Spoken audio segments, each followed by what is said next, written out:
को अचानक मीटिंग रख के आप सबको यहाँ बुलाने के लिए मुझे माफ कीजिए। कोई बात नहीं मैडम, आपके लिए, अपने पार्टी के लिए इतनी तकलीफ तो ले सकते हैं। वैसे इस मीटिंग में क्यों बुलाया हमें मैडम? क्योंकि सभी वोटिंग सर्वेस चेक किए गए हैं। सर्वे में ये पता चला है कि पूरे राज्य की 175 असेंबली सीटों में इस बार सत्ता वाली पार्टी को 40% और विपक्ष की पार्टी को 42% सीट्स मिलने की संभावना है और बचे हुए असेंबली सीटों में इंडिपेंडेंट कैंडिडेट्स के जीतने की आशंका है। इसीलिए इस बार हमारी पार्टी को सरकार बनाने के लिए 10 सीटें हर हाल में चाहिए। इन 10 सीटों को हमें पक्का करना होगा। इसीलिए पूरे राज्य में जितने भी जीतने वाले इंडिपेंडेंट कैंडिडेट्स खड़े होंगे उन सबको हमारी पार्टी में शामिल करना होगा, तभी हम सरकार बना पाएंगे। अब हम सबको क्या करना होगा मैडम? आपके एक इशारे पे आपके लिए काम करने के लिए आपके पीछे 100 लोग हैं जो कुछ भी कर सकते हैं। उनको ठुकरा के इतनी भारी बारिश में अगर आप मुझे ढूंढते हुए आए हैं तो मैं समझ सकता हूँ मैटर कितना सीरियस है। बोलिए बादशाह आपके लिए क्या कर सकता है? राज्य भर में जीतने वाले उन इंडिपेंडेंट कैंडिडेट्स के ऊपर हमें जल्द से जल्द ग्राउंड लेवल पर काम शुरू करना होगा। विपक्षी पार्टी कोशिश करे उससे पहले हमें ही उनको खरीदने की कोशिश करनी है। आज इस उम्र में भी इतने सालों से मैं एक विपक्ष की पार्टी ही चला रही हूँ बादशाह। इसीलिए चाहे कुछ भी हो जाए सरकार तो हमारी ही बननी चाहिए बादशाह। आपकी बात सही है मैडम, लेकिन इस दरमियान सरकारी पार्टी से मिला हुआ वो गुंडा दुर्गा हमारी तरफ आने वाले इंडिपेंडेंट्स को अपनी तरफ नहीं खींचेगा, इसकी क्या गारंटी है? काटने वाले कुत्ते को बांध के रखते हैं, इसीलिए इस बार उसके ऊपर नॉन बेलेबल केसेस लगवाकर उसे जेल में बंद रखा है। इसका मतलब हमारे लिए कोई खतरे की बात नहीं है ना मैडम? इस काम को अंजाम देने के लिए तुम्हें एक काम करना होगा। क्या करना है बोलिए मैडम। सेंट्रल जेल में एक कैदी है।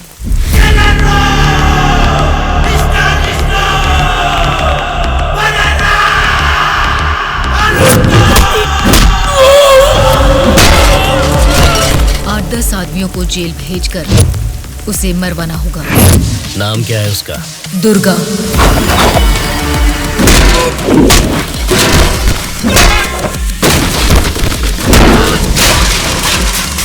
He is the most dangerous animal.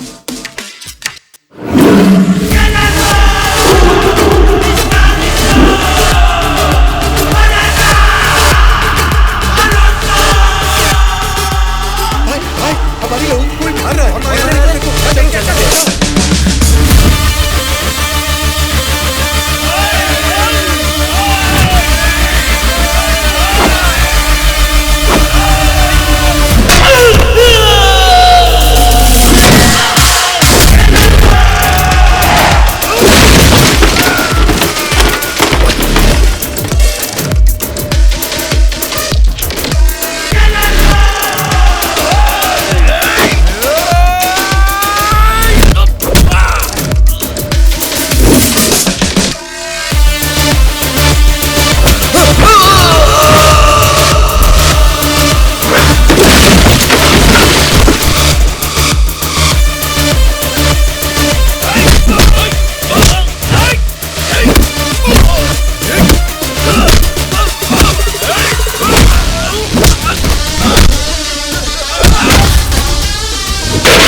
आप उसे मुझ पे छोड़ दीजिए मैडम, मैं देख लूंगा।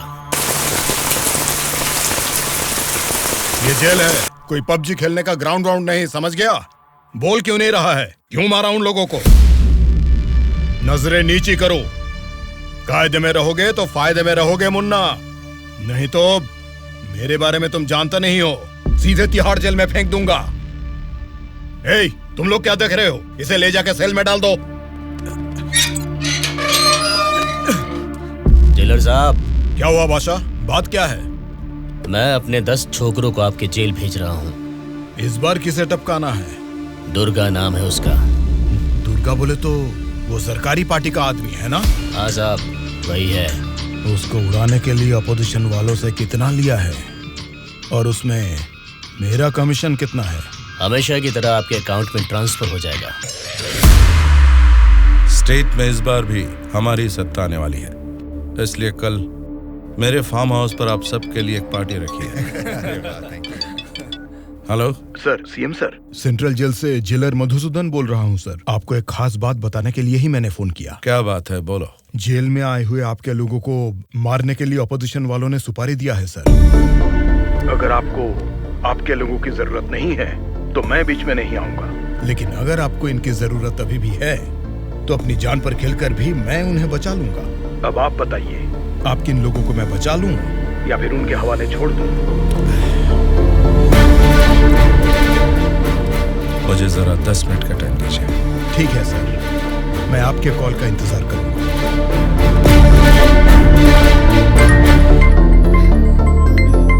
Just a second, baby.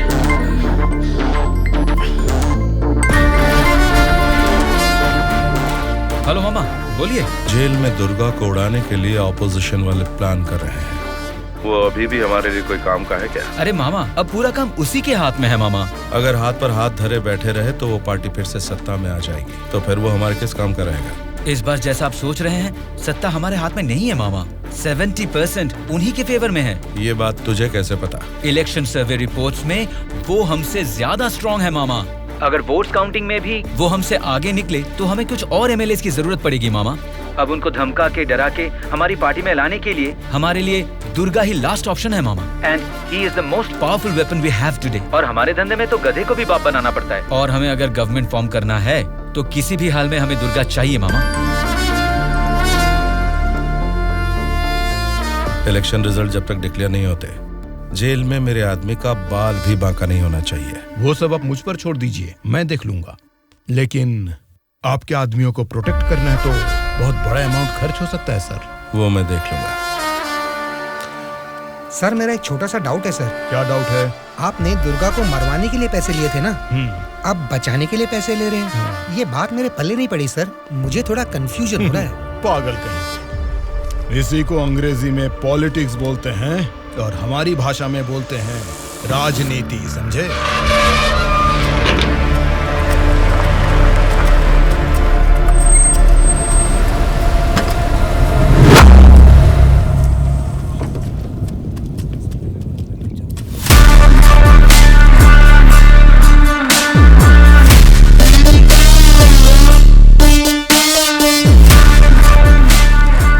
फिर से जेल में आ गए ना, अब लगता है जेल में कोई बड़ा कांड होने वाला है।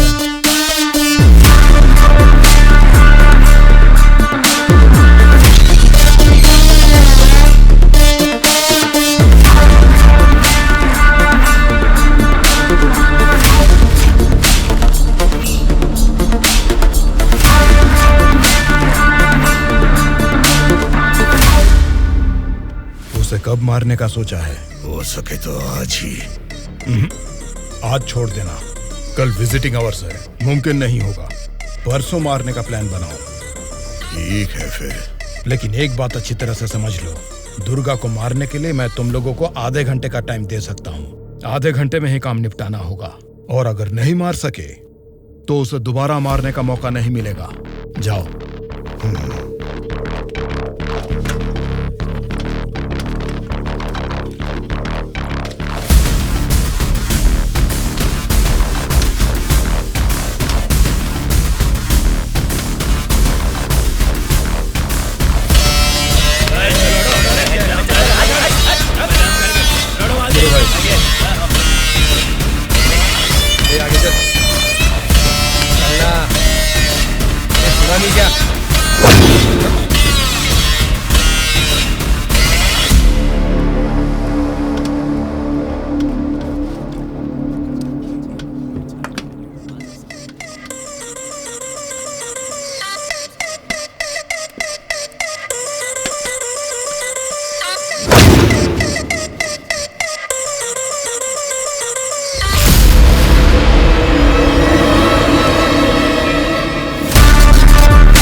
ए, बहरा है क्या?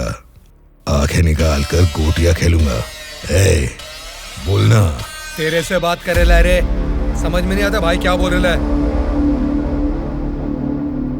ए, देखना, एक बार देख मुझे।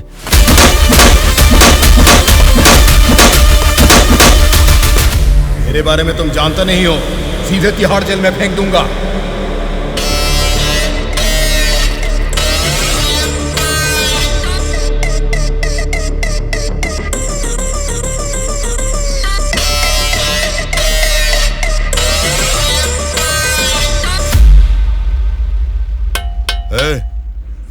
तुझसे मिलने कोई आया है, मिलने।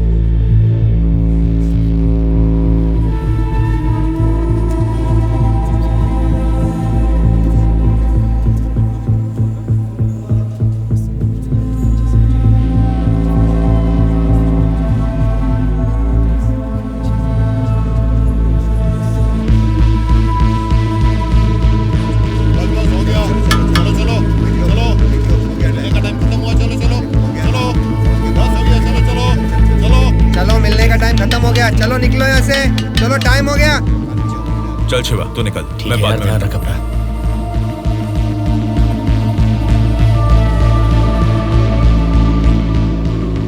शिवा, भावना कैसी है? देखा, अभी याद आई ना तुझे उसकी? मुझे लगा तू भूल गया था।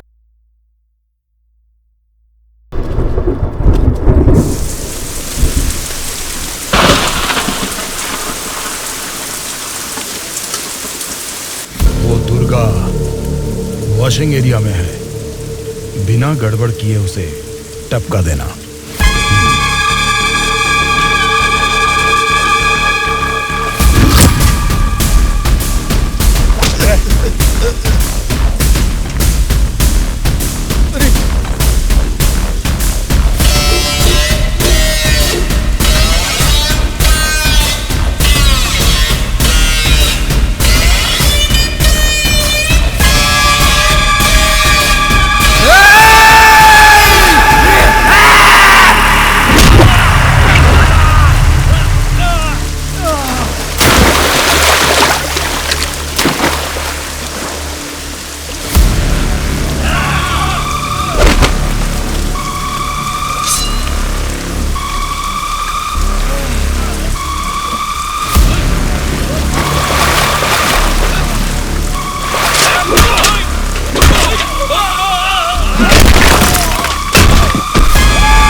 क्या रहे हो?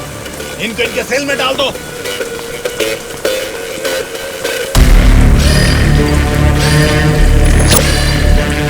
हाँ जेलर साहब। यो बादशाह, तुम और 10 लोगों को भेजोगे ना तो भी जेल में उस दुर्गा को नहीं मार सकोगे।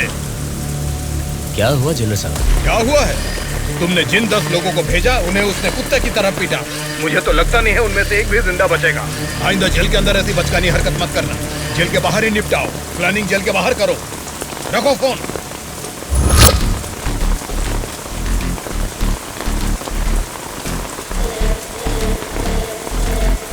आपने जो यकीन मेरे ऊपर किया था,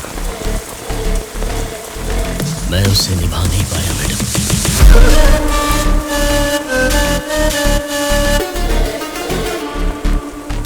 आप ये गन लीजिए मैडम। इस गन से मुझे अभी इसी वक्त यहीं पे मार दीजिए, नहीं तो मुझे एक और मौका दीजिए। मैं खुद जेल में जाकर उस दुर्गा को मारूंगा।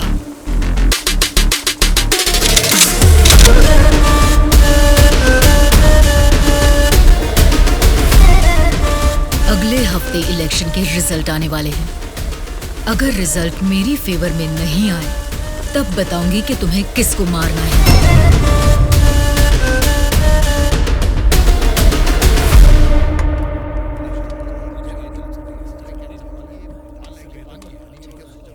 मेरा नाम दुर्गा है। सूर्या। कल मुझे बचाने के लिए थैंक्स।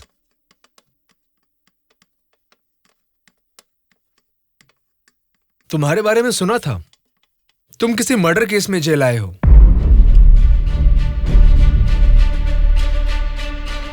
सूर्या, अगर तुम मेरे साथ काम करना चाहते हो तो कहो, मैं तुम्हें इस जेल से बाहर निकाल सकता हूँ और तुम्हारे ऊपर जितने केसेस हैं वो सब मिटा सकता हूँ। वो कैसे? मेरी सरकार में अच्छी जान पहचान है। अगर तुम हमारे साथ काम करना चाहते हो तो कहो, हमारी पार्टी सत्ता में आते ही तुम्हारे ऊपर से सारे केसेस हटवा दूंगा। तुम सच में मेरे ऊपर से वो केस निकलवा दोगे तो मैं तुम्हारे साथ मिलकर कुछ भी करने के लिए रेडी हूं। तो आज से हम दोनों फ्रेंड्स।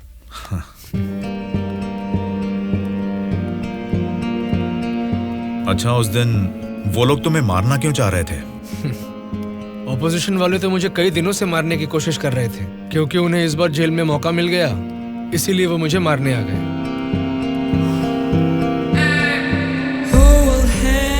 अगर उस दिन वो लोग तुम्हें मार देते तो?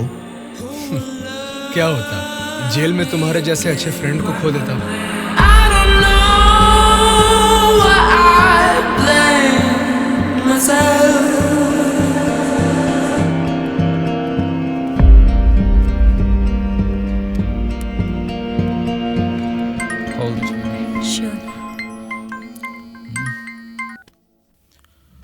हेलो, मैं दुर्गा बोल रहा हूँ। बोलो दुर्गा। यहाँ जेल में मैं एक आदमी से मिला। किसी छोटे मोटे मर्डर केस में अंदर आया है, लेकिन उसकी हिम्मत अलग ही लेवल की है भाई। वो तो ठीक है, लेकिन क्या वो हमारे काम आएगा? बेशक वो हमारे काम आएगा भाई। ठीक है, इस बार इलेक्शन रिजल्ट्स अगर हमारे फेवर में नहीं आए तो तुम्हें बाहर आना पड़ेगा। ठीक है भाई। तब मैं मामा से बात करके तुम्हारे साथ उसको भी बाहर लाने का प्लान करूंगा।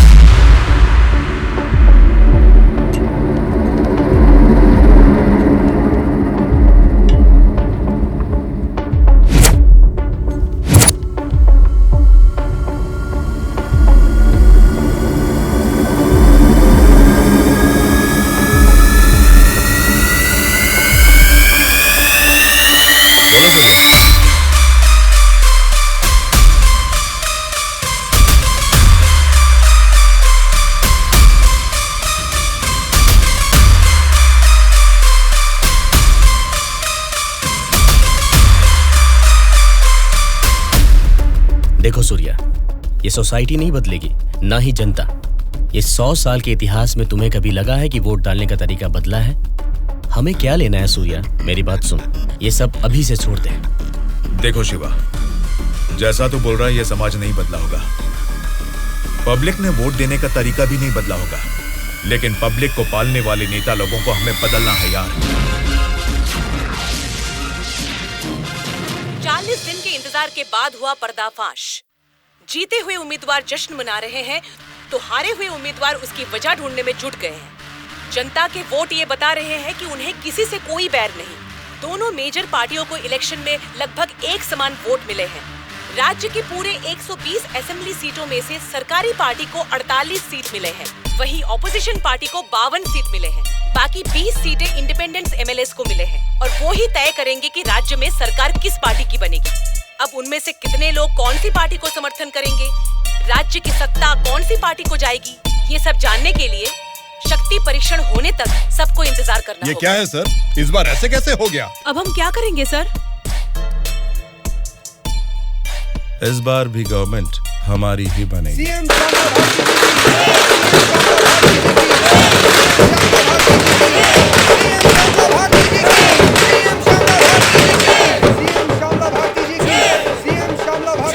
मैडम, इस बार सरकारी पार्टी से आपकी पार्टी लीड में है, इस बार में आपका क्या कहना है? जनता को अब हमारे ऊपर यकीन आ गया है, इसलिए इस बार हमारी पार्टी लीड में है। Thank you. श्यामला भारती जी की, सीएम श्यामला भारती जी की, सीएम श्यामला भारती जी की, सीएम श्यामला भारती जी की, सीएम श्यामला भारती जी की, सीएम श्यामला भारती जी की, सीएम श्यामला भारती जी की, सीएम श्यामला भारती जी की।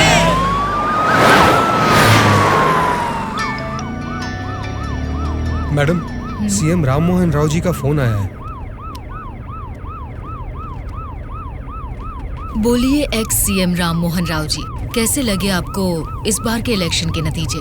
इस बार 4 सीट आपको ज्यादा मिली है, ऐसा सोचकर ये मत समझिए कि जीत आपकी हुई है। मिस श्यामला भारती जी, आपको सरकार बनाने के लिए आपकी पार्टी का और 10 एमएलए की जरूरत है।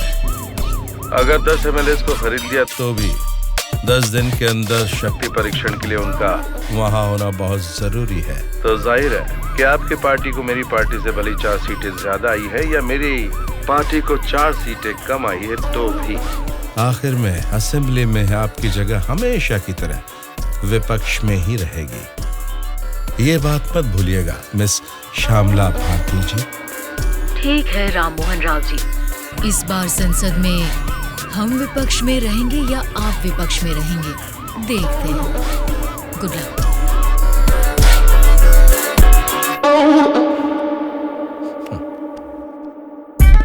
ये जानते हुए कि हमारी पार्टी लीड में है, ये राम मोहन राव कॉन्फिडेंटली कह रहा है कि हमारी पार्टी जीत नहीं सकती। इससे ये साफ पता चलता है कि हमारी पीठ पीछे साजिश हो रही है। हम एक लीडिंग पार्टी है, हमें हमारी पार्टी को सत्ता में लाने के लिए उन 20 इंडिपेंडेंस को हमारी पार्टी में लाने का कोई न कोई तरीका ढूंढना होगा। हमें उन 20 लोगों को जल्द खरीदना होगा मैडम, और उसका केवल एक ही रास्ता है। कौन सा रास्ता? अनंतगिरी में 20 साल से ना हारने वाले कल्याण प्रसाद को हमें सबसे पहले खरीदना होगा मैडम। उसी को क्यों? वही किंग मेकर है मैडम। जितने भी 20 इंडिपेंडेंट उम्मीदवार है वो सब उसी के हाथ में रहते हैं। तो फिर जल्द से जल्द बुलवाइए उसे। कल्याण प्रसाद को फोन करके कहो कि तुरंत मेरे फार्म हाउस पर आकर मुझसे मिले। ओके? ठीक है सर।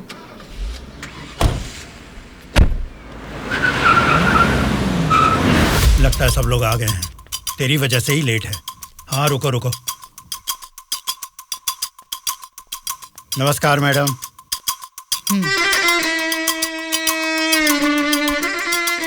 मैडम, डायरेक्टली पॉइंट पर बात करेंगे, इससे दोनों का टाइम बचेगा। मैं भी सीधे पॉइंट पर आकर बात करूंगी। आपके 20 एमएलएस को हमारी पार्टी को समर्थन देना होगा। इसके लिए आपके एक एमएलए की कीमत बताइए। एक एमएलए ने अपने मतदान क्षेत्र में जीतने के लिए तकरीबन 50 करोड़ रुपए खर्च किए हैं। एक एमएलए को 100 करोड़ दे दीजिए। क्या मतलब? एक एमएलए को 100 करोड़? मतलब इसके हिसाब से 20 एमएलए को 2000 करोड़? हाँ मैडम। इतना क्यों? मार्केट में आजकल रेट बहुत बढ़ गए मैडम। एक जमाने में खाना पकाने का तेल 100 रुपए लीटर मिलता था और अब 230 रुपए हो गया है। फिर भी लोग खरीद रहे हैं ना। वैसे जनता के बारे में हम कुछ सोच रहे हैं क्या? नहीं ना। इसीलिए जैसे चीजों के दाम बढ़ गए हैं, वोटर्स ने भी अपने रेट बढ़ा दिए हैं मैडम। एक टाइम पे 1000 रुपए में मिलने वाले वोट अब 5000 में मिलते हैं। यहाँ कोई भी कैंडिडेट को देख के वोट नहीं डालता मैडम, वो वोट डालता है कैश देखकर ही। मतलब आपके एमएलएस को हमारी पार्टी को समर्थन देना है तो आपको 2000 करोड़ देने होंगे, सही कहा? 2000 करोड़ नहीं मैडम। तो फिर? 2500 करोड़। मतलब 2500 करोड़ रुपए। यस। वो 500 करोड़ किसके लिए? वो मेरा कमीशन है मैडम। आपका कमीशन 500 करोड़ है? जी मैडम, मैं आपको कोई प्याज टमाटर थोड़ी ना बेच रहा हूँ। इस राज्य की सत्ता 5 साल के लिए दे रहा हूँ आपको। इसके बदले में एक छोटी सी 500 करोड़ की रकम कमीशन लेने में कोई गलती नहीं है madam.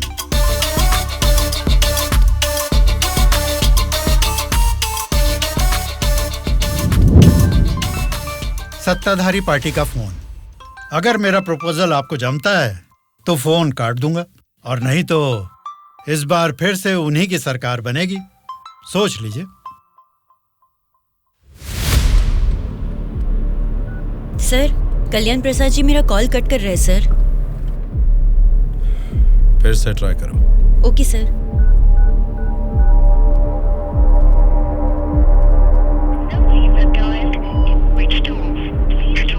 Sir, phone switch off आ रहा है सर। ठीक है, उसे वॉइस मैसेज भेज दो। Okay sure sir. आपने 2500 करोड़ मांगे जो मैं दे रही हूँ। कोई गलती नहीं होनी चाहिए। शक्ति परीक्षण वाले दिन हमारे 20 एमएलए आपके पीछे दुम हिलाते हुए चलेंगे। आप जहाँ साइन करवाएंगी वहाँ करेंगे। अब आप सीएम पद की शपथ लेने के लिए तैयारी कीजिए मैडम। लेकिन उसके पहले हमें एक काम करना है। वो क्या है मैडम? आपने मुझसे हाथ मिला लिया है, ये खबर राम मोहन राव को जरूर पता चल जाएगी। हमें हमारे एमएलएस को सेफ रखना होगा।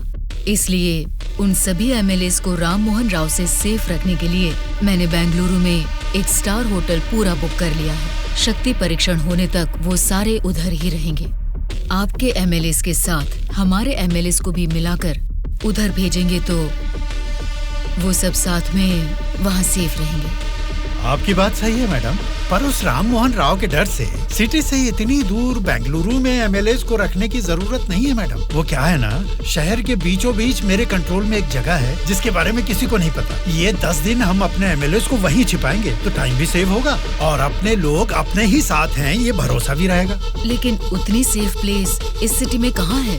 सॉरी मैडम, शक्ति परीक्षण होने तक उस जगह के बारे में मैं आपको भी नहीं बताऊंगा। ठीक है, फिर आपके एमएलएस के साथ हमारे एमएलएस को भी आपकी बताई हुई जगह पर भेजूंगी।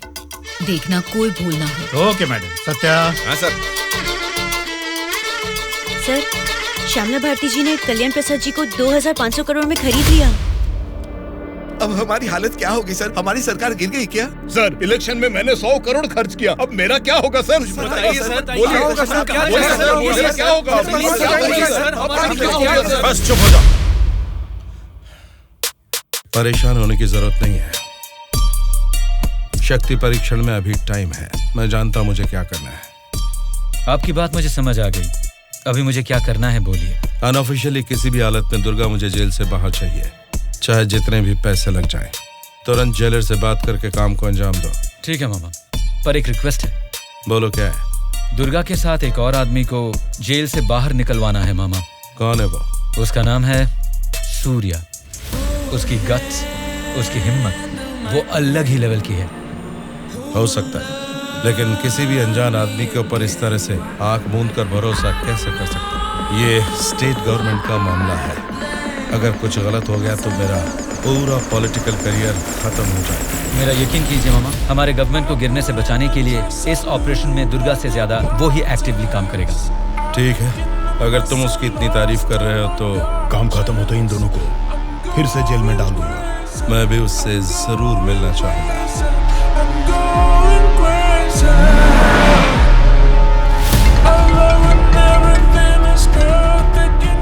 हेलो मैडम, मुझे आपको एक इन्फॉर्मेशन देनी है।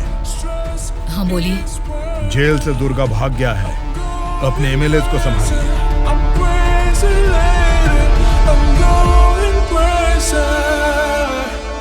इनको अभी छोड़ के आपने वो पार्टी को इन्फॉर्मेशन क्यों दे दिया सर? वो लोग आपस में लड़के मरेंगे तो ही ना हम जैसे लोग सेफ रहेंगे।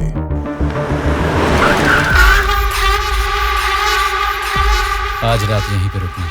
कल सवेरे 8 बजे मामा से मीटिंग हो सकती है। कॉल आते ही यहाँ से निकल जाना। मैडम, कल रात ही मैंने अपने सभी लोगों को सेफ जगह पर शिफ्ट किया है और यहाँ वो सारे लोग बहुत ही एंजॉय कर रहे हैं। वो ठीक है, पहले मेरी बात सुनिए। बोलिए मैडम। सरकारी पार्टी वाले जेल से उस दुर्गा को बाहर लेकर आए हैं, ये इन्फॉर्मेशन आई है। मैं नहीं जानती तुम क्या करोगे, लेकिन हमारे सभी एमएलए सेफ रहने चाहिए। मैडम, दुर्गा जैसे 10 लोग भी जेल से बाहर आ जाए ना, तो भी हमारे एमएलए कहाँ है पता लगाना मुश्किल है। फिर भी सामने वाली पार्टी प्लान कर रही है, तो इसका मतलब हमें संभल के रहना है। आप टेंशन मत लीजिए, शक्ति परीक्षण होने तक उनको ही नहीं, आपको भी आपके एमएलए कहाँ है पता नहीं चलेगा। ऐसा प्लान किया है। ठीक है, जो भी करो संभाल कर। इलेक्शन रिजल्ट के बारे में इस बार भी मेरा अंदाजा गलत निकला। लगता है सत्ता हाथ से जाने वाली है। तुम दोनों को क्या करना है ये तुम सोचो, चाहे जितने पैसे खर्च हो जाएं, लेकिन उस श्यामला ने जिन 20 इंडिपेंडेंट एमएलएस को खरीदा है वो किसी भी तरह मुझे चाहिए। तुम लोगों का क्या प्लान है, बताओ क्या करोगे? उन सबको किडनैप करेंगे सर। किडनैप? हाँ सर। 20 एमएलएस को किडनैप करना तुम्हें स्कूल के बच्चों को किडनैप करने के जैसा लग रहा है क्या? 20 एमएलएस नहीं सर, ऑपोजिशन एमआईयू को मिलाकर पूरे 72 एमएलएस हैं सर। क्या 72 लोग? आपकी पार्टी से जीते हुए 48 एमएलएस के साथ पूरे 120 एमएलएस को आपके बेंगलुरु वाले फार्म हाउस में बिना बंदी बनाए इस बार आप सीएम नहीं बन सकते हैं सर। ऑपोजिशन एमएलएस तक तो ठीक है, लेकिन हमारे एमएलएस क्यों? वो तो हमारे ही लोग हैं ना। राजनीति में सब कुछ हो सकता है सर, सब कुछ जायज है। सत्ता का पलड़ा जिस तरफ है वो उस तरफ चले जाएंगे। यहां जीतने से ज्यादा सत्ता जरूरी है सर। अभी की सिचुएशन में अपने एमएलएस को हमें ही बचाना है सर, इसलिए हमें उनके साथ हमारे एमएलएस को भी बंदी बनाना ही होगा सर।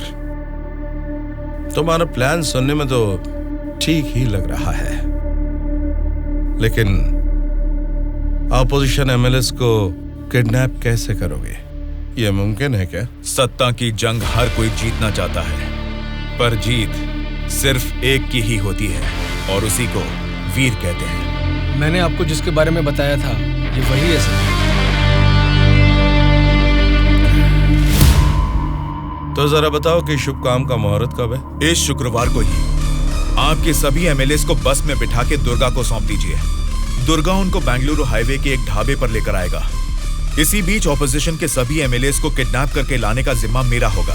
गुड। तुम्हारे प्लान के साथ तुम्हारा कॉन्फिडेंस भी मुझे अच्छा लगा।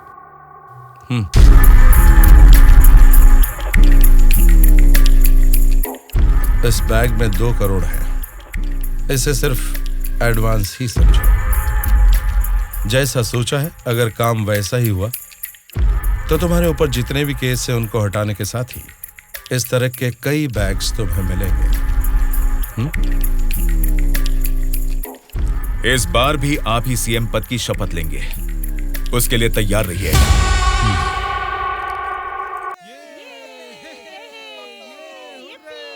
कल्याण प्रसाद के फोन का लास्ट कॉल लोकेशन कल रात 11 बजे का गुलजार हाउस में दिखा रहा था। तभी से लेके अब तक वो किसी के टच में नहीं है।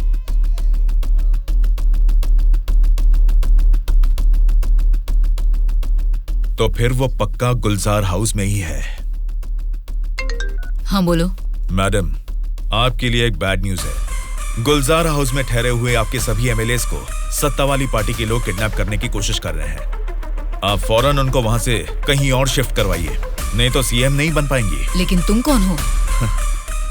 आपका हितैषी हूं।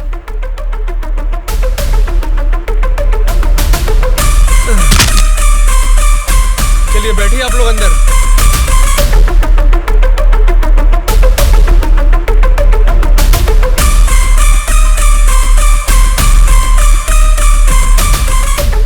बोलिए मैडम। कहाँ हैं आप? मैं नहीं बता सकता। मैं सीरियसली कुछ पूछ रही हूँ, उसका सीधा जवाब दीजिए। मैं भी सीरियसली ही बोल रहा हूँ मैडम, नहीं बता सकता। आप सब गुलजार हाउस में हैं, ये बात मैं अच्छी तरह से जानती हूँ। वो कैसे मैडम? गूगल मैप पे भी सर्च करने पर इस जगह के बारे में किसी को पता नहीं चलता। सिर्फ मुझे ही नहीं बल्कि सरकारी पार्टी वालों को भी पता है कि आप सब कहाँ छुपे हो। अब क्या करें मैडम? उनके वहाँ पहुँचने से पहले निकलो वहाँ से और अपने साथ सभी एमएलएस को वहाँ से शिफ्ट कर दो। लेकिन अभी के अभी इतने एमएलएस को कहाँ शिफ्ट करेंगे मैडम? मैं बस भेज रही हूँ, मेरे बैंगलोर वाले रिसोर्ट में शिफ्ट हो जाओ। समझ गए तुम? समझ गया।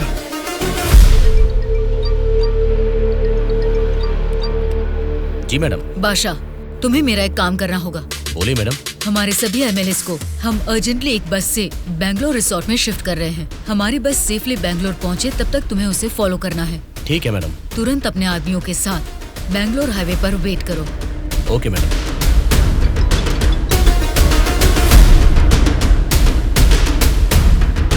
हेलो मैडम, मैं ट्रैवल एजेंसी का बस ड्राइवर बोल रहा हूँ मैडम। कहाँ पहुँचे तुम? मैं बिल्कुल सही लोकेशन में पहुँच गया हूँ मैडम। ठीक है, हमारे लोग वहाँ आएंगे, वेट करो। ठीक है मैडम।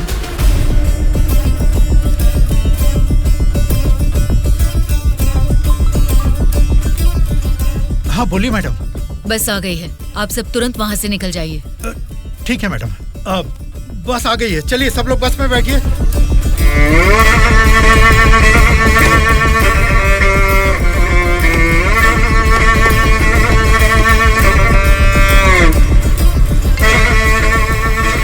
मैडम सब लोग बस पे चढ़ गए मैडम। अभी निकल सकते हैं क्या मैडम? Okay madam.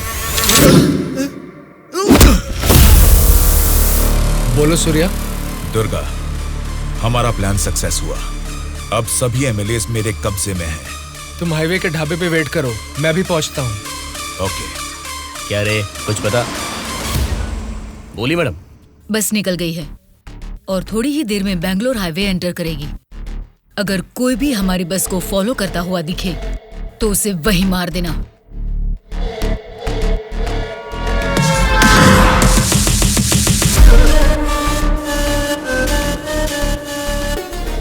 मैडम, हमारे एमएलएस की बस अभी सामने से क्रॉस हो गई है। तुम ध्यान से हमारी बस को फॉलो करना, ठीक है? ठीक है मैडम। ए चलो रे।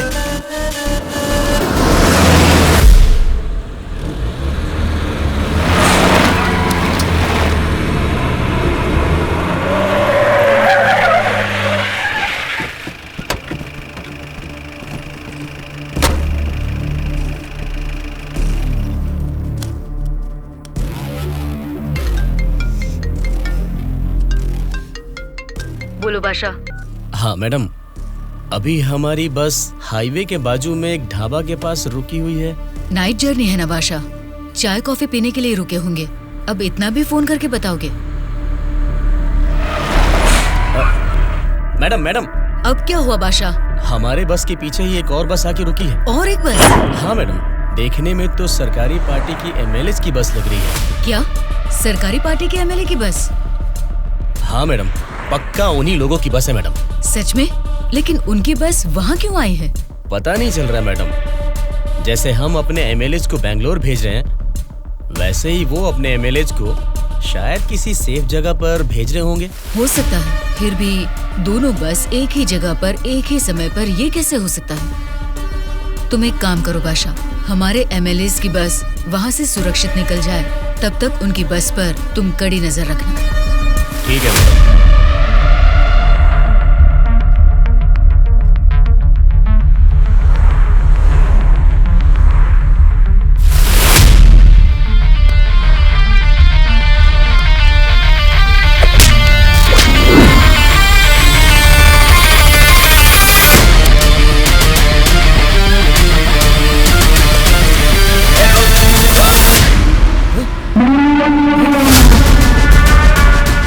बोलो बादशाह। हमारे बस ड्राइवर ने सरकारी पार्टी के बस ड्राइवर दुर्गा को मार के उनकी बस को भी हमारे बस ड्राइवर ही ड्राइव करके ले जा रहे हैं मैडम। व्हाट? उनकी बस को हमारे ड्राइवर क्यों ले गए हैं? मुझे भी कुछ समझ में नहीं आ रहा मैडम। ठीक है, मैं अपने ड्राइवर को फोन करके पता लगा लूंगी। पहले तुम हमारी बस को फॉलो करो। Okay madam. Hello madam. Anwar, क्या कर रहे हो तुम लोग? कुछ लोग आके मुझे मार के हमारी बस को लेके गए मैडम। बोली मैडम। बादशाह, वो लोग अपने ड्राइवर नहीं हैं, कोई क्रिमिनल्स हैं। उनका पीछा करो। Stop them right now. ठीक है मैडम।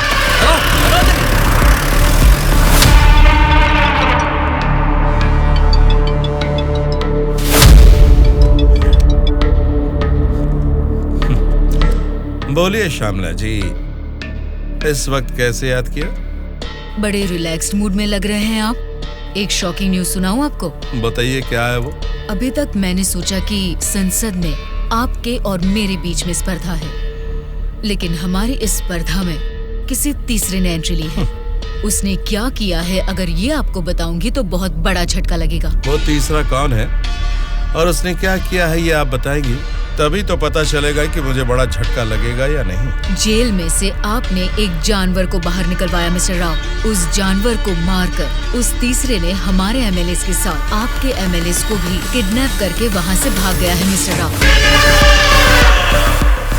अगर मुझे पता चला कि उस तीसरे और आपके बीच में कुछ कनेक्शन है तो मेरी एक बात याद रखना, आपका पॉलिटिकल करियर मैं पूरी तरह से बर्बाद कर दूंगी मिस्टर राम मोहन राव।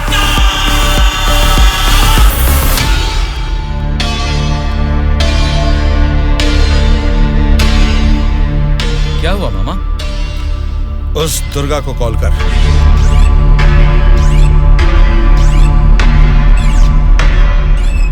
वो फोन नहीं उठा रहा है। उसके फ्रेंड को कॉल कर।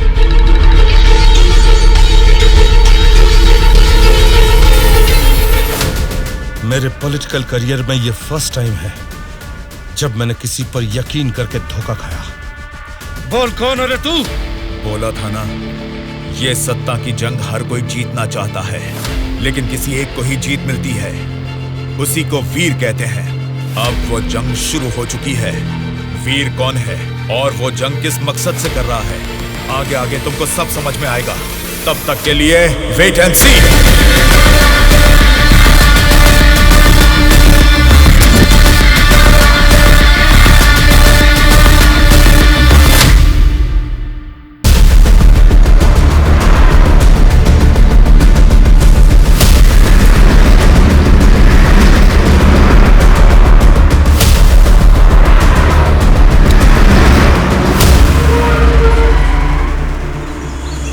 कौन सी जगह है? बेंगलुरु रिसोर्ट बोले थे, गलती से किसी और रूट में तो नहीं आ गए? घना जंगल लग रहा है ये तो।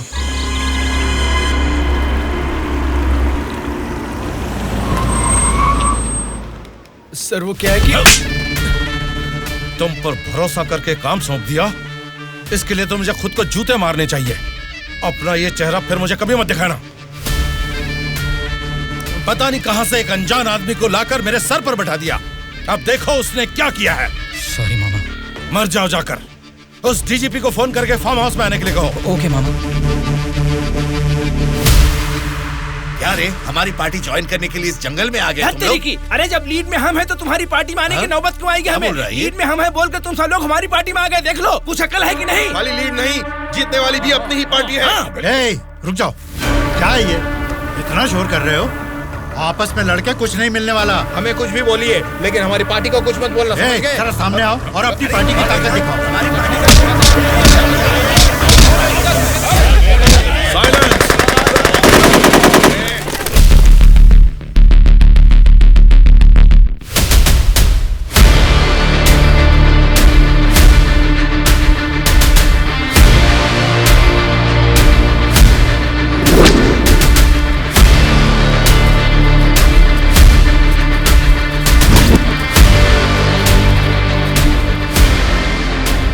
क्या सोच रहे हो? जैसे जी में आ रहा चिल्ला रहे हो, अपनी मर्जी से आपस में लड़ रहे हो। ये तुम्हारी असेंबली नहीं है, ये जंगल है। मेरा जंगल, मेरा जंगल, मेरा जंगल। यहाँ कोई स्पीकर नहीं होगा, माइक नहीं होगा, ना ही वॉकआउट होगा।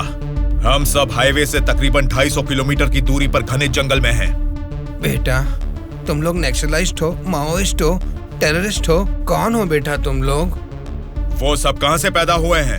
तुम जैसे लोगों की गलती से ही वो लोग पैदा हुए हैं। बेटा, तेरी बात मैं मानता हूँ, लेकिन मैं शुगर पेशेंट हूँ। टाइम पर खा के अगर मैंने दवा नहीं लिया तो मेरी बॉडी कांपने लग जाती है बेटा। तुम हेल्थ मिनिस्टर हो ना? हाँ बेटा। तुम्हारे पास बड़े हॉस्पिटल्स हैं, फिर भी तुम्हें ये सब बीमारियां हैं, तो तुम पब्लिक का भला कैसे करोगे? बेटा, हमारे पेट में चूहे दौड़ रहे हैं, पहले कुछ खाने के लिए तो दे दीजिए।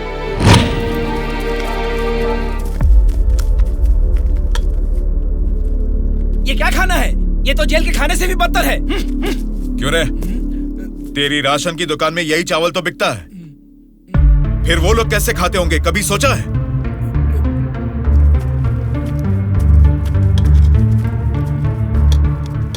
बस बेटा बस, चावल खाने में कमी ही करनी चाहिए, ज्यादा नहीं खाना चाहिए। अच्छा, तो फिर इतनी जायदाद कैसे बना ली? उसमें भी तो कमी कर सकते थे, पर उसमें तो करोगे नहीं। देखो बेटा, तुम्हारी बातें और करतूतें तो कमाल की हैं, लेकिन कमी है तो बस चेहरा नहीं दिखाया तुमने, जरा वो भी दिखा दो। तुझसे देखा नहीं जाएगा। बाप रे, इतना डरावना है तुम्हारा चेहरा? तो फिर देखो। हाँ तो फिर दिखाओ ना।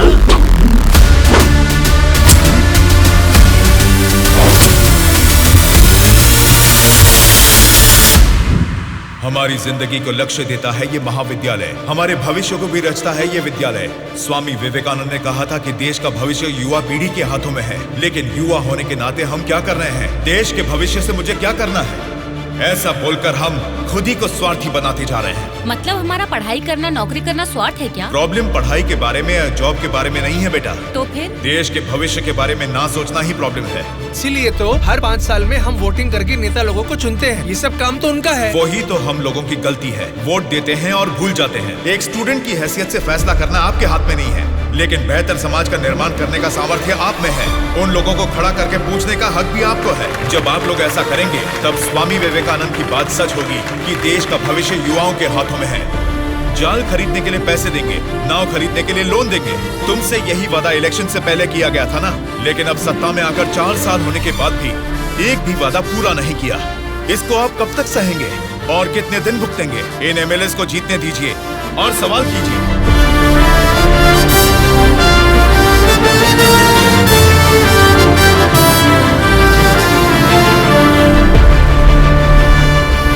18 साल की उम्र होने के बाद ही हमारे देश में मतदान का हक क्यों दिया जाता है जानते हो? ताकि हम एक सही नेता को चुन सके। लेकिन हम क्या कर रहे हैं? हम बिना सोचे समझे और उनसे पैसे लेकर वोट डाल रहे हैं। अगर ऐसा ही चलता रहा तो कल को आपके बच्चे और फिर उनके बच्चे, हर किसी को इसी तरह की परेशानी होगी। हमें अब बिना सोचे समझे और पैसे लेकर वोट डालने की इस प्रथा को खत्म करना ही होगा। और अगर हमने ऐसा नहीं किया तो सबका नाश निश्चित है। आने वाली पीढ़ी को हम ये बताएंगे कि वोट की जो ताकत है उससे सरकार बदल सकते हैं। जनता की सच्चाई। स्टूडेंट सर, आजकल जनता के सामने समाज के बदलाव की बातें करते रहते हैं सर। आजकल ये फैशन हो गया है सर। ठीक है। हाँ? उसके भाषण की वजह से अपनी इमेज डैमेज नहीं होनी चाहिए। सर, हमें उनकी परवाह नहीं करनी चाहिए। वो लोग कुछ प्रॉब्लम नहीं करेंगे सर। अपने किसी आदमी को बोलो इन पर जरा नजर बनाए रखे। Okay sir. दिल्ली से आते ही इनके बारे में कुछ करेंगे। क्या बताऊं बेटा, इस गांव की समस्या वैसे की वैसी ही है। हमारी समस्याओं को सुनने के लिए कोई वार्ड मेंबर नहीं आता है। सरपंच को तो देखा ही नहीं, कॉर्पोरेटर काम नहीं करता, और एमएलए के लिए क्या बताऊं। 4 साल पहले हमने उनको जिताया, वो तो ऐसे गायब हुए जैसे गधे के सर से सिंह। उनसे मिलने जाऊं तो लात मार के भगा देते हैं।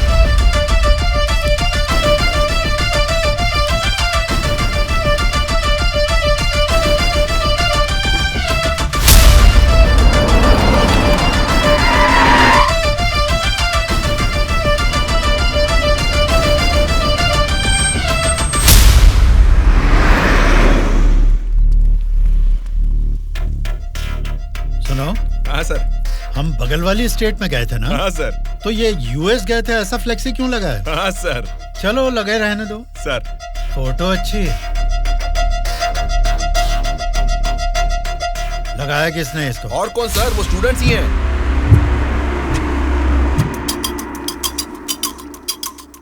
इन पोस्टर्स को देखकर वो एमएलए पक्का रिएक्ट करेगा। रिएक्ट तो करेगा, पर कैसे रिएक्ट करेगा वो पता नहीं चल रहा। जैसा भी रिएक्ट करें, कोई भी प्रॉब्लम आने दो, हम सबका सामना कर लेंगे साथ में। जैसा आपने सोचा वैसा नहीं होगा। शक्ल से तो पढ़े लिखे लगते हैं, पढ़ाई की है तो नौकरी, अच्छी नौकरी कर लेते। ऐसे पेस्ट लगा के पोस्टर लगाने की गंदी हरकतें क्यों कर रहे हैं आप लोग? ये पॉलिटिक्स के चक्कर में क्यों फंस रहे हैं? ये एक दलदल है, एक बार इसमें उतर गए ना तो फिर इससे बाहर नहीं निकल पाओगे। समझ गए ना? मतलब आपकी नजर में वोटर की कोई वैल्यू नहीं? अरे बहुत सही कहा आपने। आपकी नजर में वोटर की बड़ी कीमत है, लेकिन हमें वोट की कीमत पता है। यही फर्क है आपकी और हमारी सोच में। एक बार वोट मिल गया ना, फिर वोटर को कौन पूछता है। 5 साल के लिए हम ही राजा, हम ही मंत्री। मतलब आपसे सवाल करने वाला कोई नहीं है क्या? अब तुम ही बताओ, जो लोग पैसा लेकर वोट डालते हैं उनको सवाल पूछने का अधिकार है? अभी जो भी हो रहा है वो इलेक्शन नहीं है, कलेक्शन है। हम वोट कलेक्ट करेंगे, वो पैसे कलेक्ट करेंगे। एक एक वोट का 5,000, 1.5 लाख वोट हैं, मतलब 75 करोड़। उसके साथ दारू, बिरयानी, नाच गाना, पोस्टर, पब्लिसिटी, इनके अलावा हमारे नेता को मिलने वाले गिफ्ट्स। बाप रे, तकरीबन 150 से 200 करोड़ खर्च होता है। अब इस खर्चे को प्रॉफिट में बदलना है, 200 करोड़ का 1000 करोड़ बनाना है। ये सब करने में ही 5 साल निकल जाएंगे। फिर जनता की सेवा करने का टाइम कहाँ रहेगा? वैसे वोट बेचने वाले की हम सेवा क्यों करें? उसको पूछने का हक नहीं है, क्योंकि उसने तो अपना वोट बेच दिया है। इसलिए मैं तुम लोगों को आखिरी बार बोल रहा हूँ, सड़क छाप गुंडागर्दी से जिंदगी शुरू की थी, अब स्टेट मिनिस्टर हूँ। मुझे फिर से गुंडा बनने पर मजबूर मत करो। इलेक्शन नजदीक आ रहे हैं। पिछली बार वोट के लिए 5,000 मांगे थे, इस बार 10,000 मांगेंगे।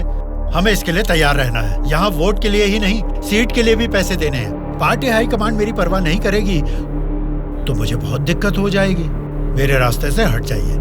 इसके बावजूद भी अगर किसी ने रोका तो तुम सबकी डेट ऑफ बर्थ तो अलग अलग है, लेकिन डेट ऑफ डेथ एक हो जाएगी, याद रखना। चलता हूँ। डार्लिंग, डार्लिंग, सब अच्छा ही हुआ है। टी स्टेट का एडवांस दे दिया है। अगले महीने इलेक्शन है, उसके बाद रजिस्ट्री होगी। ऊटी टी स्टेट की तुम ही मालकिन हो। तुम्हारा सर देखो। आपकी नजर में वोटर की बड़ी कीमत है, लेकिन हमें वोट की कीमत पता है। एक बार वोट मिल गया ना, फिर वोटर को कौन पूछता है। 5 साल के लिए हम ही राजा, हम ही मंत्री। आज की ब्रेकिंग न्यूज, हम आपके सामने एमएलए कल्याण प्रसाद जी की बेईमानी का खुलासा करने वाले हैं। टीवी देखिए सर। जो लोग पैसा लेकर वोट डालते हैं, उनको सवाल पूछने का अधिकार है। अभी जो भी हो रहा है वो इलेक्शन नहीं है, कलेक्शन है। तो तुम सबकी डेट ऑफ बर्थ तो अलग अलग है, लेकिन डेट ऑफ डेथ एक हो जाएगी, याद रखना। खुद कल्याण प्रसाद जी के मुंह से ये बातें सुनने के बाद उन्हें मिनिस्टर के पद से ही नहीं, बल्कि पार्टी के हाई कमांड ने उन्हें पार्टी से भी सस्पेंड कर दिया है। आपको बिना बताए पद से निकाल दिया, ये तो नाइंसाफी है सर। क्या नाइंसाफी है रे? हाँ, मैं एक बड़ा बदमाश हूँ, ऐसा ही बोलकर इन्होंने वीडियो में मान लिया। सब लफंगे लोगों के ये बड़े नेता हैं। लो खाओ, सब ठूसो। और काम भी क्या है? खाना और सोते रहना। और बचा ही क्या है?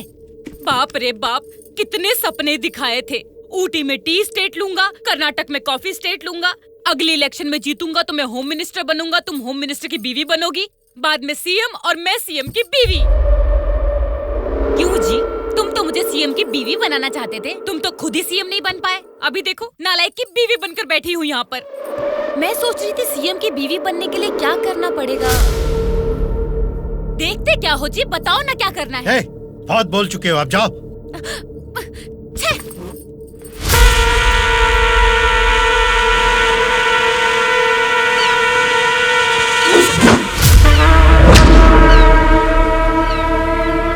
अरे क्या कर रहा है? निकाल उसे। माफ कीजिए सर, अपने लोग हैं, मछली पकड़ना सीख रहे हैं, गलती से आपके ऊपर गिर गया। आप जाइए सर।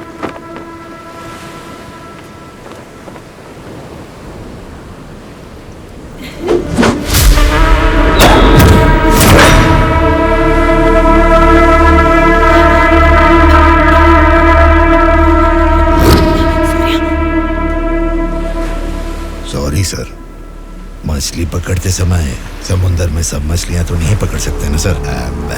हमारे हाथ में आई हुई मछली पकड़ेंगे, गलत मत समझिए। अब जाइए।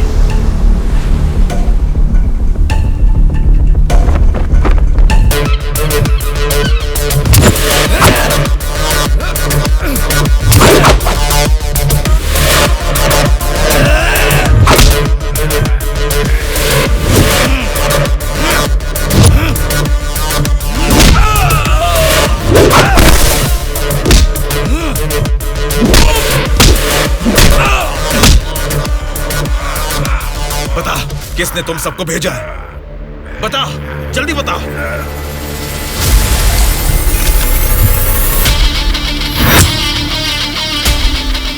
इतना हैरान क्यों है? मरा हुआ आदमी तेरे सामने जिंदा कैसे खड़ा है, यही सोच रहा है ना तू?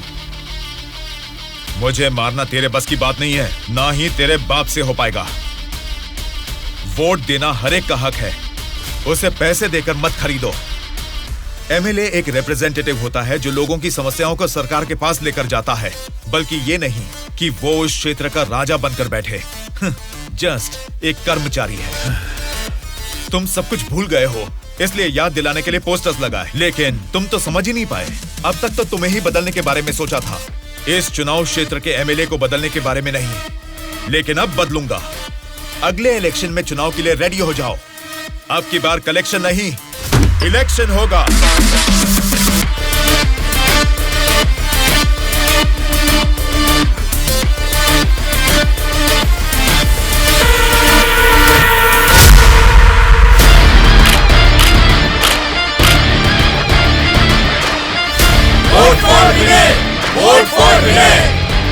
इसका नाम विनय है। अब हमारे चुनाव क्षेत्र से इंडिपेंडेंट उम्मीदवार के रूप में कल्याण प्रसाद जी के सामने खड़ा हो रहा है। यही पैदा हुआ है, आपकी तकलीफें जानता है, पैसे देकर आपका वोट नहीं खरीदेगा, लेकिन आपके द्वारा डाले गए हर एक वोट को इंसाफ दिलाएगा। इसे जिताकर तुम सब जीतना चाहते हो, या फिर उस कल्याण प्रसाद को वोट डालकर अगले 5 साल के लिए गुलाम बनकर जीना चाहोगे? ये आपकी मर्जी है। भैया अभी तक पैसे लेके वोट देते थे, लेकिन अब भले काम के लिए वोट देंगे हम। अभी तक हमें कोई ऐसा नहीं मिला जो हमारा साथ दे। आप खड़े हो भैया, इस बार हम वोट आप ही को देंगे।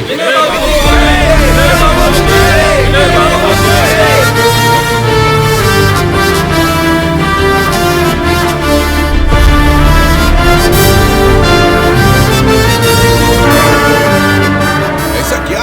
यहाँ आप लोग बैठकर ताश खेल रहे हैं और वहाँ आपके सामने दूसरा लीडर खड़ा हो रहा है। देखो, पैसे लेकर वोट डालने वाली जनता के रहते हैं, इनकी परवाह नहीं करनी है। आपका बोया हुआ पेड़ आपको ही छांव देगा। आपका डाला हुआ वोट भविष्य का फैसला करेगा। अब किसे वोट देना है ये आप ही तय कीजिए।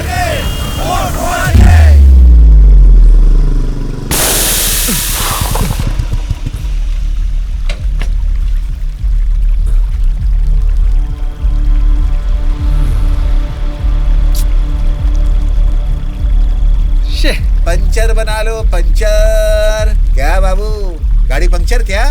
हाँ भाई, जरा अर्जेंटली जाना है, आप पंचर बना दोगे? बनाऊंगा ना। आगे जाके ये हमारे गांव का एमएलए बनेगा। पंचर थोड़ा खट से बना रे। तुम्हारे रोज जाने वाले रास्ते में अचानक तुम्हारी गाड़ी पंक्चर हो गई है, फर्क नहीं दिख रहा है क्या? उसके साथ जैसे गाड़ी पंक्चर हुई तभी पंक्चर वालों का हाजिर होना अजीब नहीं लग रहा है? वैसे तो इलेक्शन में खड़े होना भी अजीब बात है। आप तो एमएलए बन जाएंगे, असेंबली में चले जाएंगे, अपन तो इधर ही रह जाएगा ना। हम तो गुंडागर्दी ही करेंगे, और करेंगे भी तो क्या होगा? मारना, काटना, जलाना और बलात्कार करना। हम किसको मारेंगे, किसको काटेंगे जानते हैं? तेरे दोस्तों को। तेरे दोस्त सूर्या को बहुत बुरी मौत मारेंगे। बाद में बच्चों कौन जानते हैं आप? आपके साथ घूमती है ना वो गोरी गोरी लड़कियां, जैसे चाहे मजे करेंगे, अय्याशी करके मुंबई रेड लाइट एरिया में जाके बेच देंगे उनको। सोच लेना। चलो रे। आप सबको कुछ बताना चाहता हूँ, लेकिन आप लोग गुस्सा मत होना। तो फिर तुम वो बात ही क्यों कर रहे हो जिससे गुस्सा है? अरे वो बात नहीं है। अरे तो अब बता भी दो ना। मैं ये इलेक्शन नहीं लड़ूंगा। What? सच सच बताओ, क्या तुम्हें किसी ने डराया? ऐसा कुछ नहीं है, मैं ये इलेक्शन नहीं लड़ूंगा बस। तेरी आंखों में मुझे डर दिख रहा है। क्या बात है, बोल। हाँ यार, मैं डर रहा हूँ, तो अब क्या करूँ? अगर जान का डर था तो इस इलेक्शन में खड़ा होने के लिए तैयार क्यों हुआ? कल ही नॉमिनेशन की लास्ट डेट है। कल 3 बजे एमआरओ ऑफिस के पास हम सब तेरा वेट करेंगे। तू कल आ रहा है और नॉमिनेशन भी डालेगा। उल्टा सीधा बोलेगा तो इन सब के बारे में तो नहीं जानता, लेकिन मैं तुझे मारकर समुंदर में फेंक दूंगा। याद रखना, कल शाम को 3 बजे एमआरओ ऑफिस। चलो रे। कल हम तेरे लिए वेट करेंगे।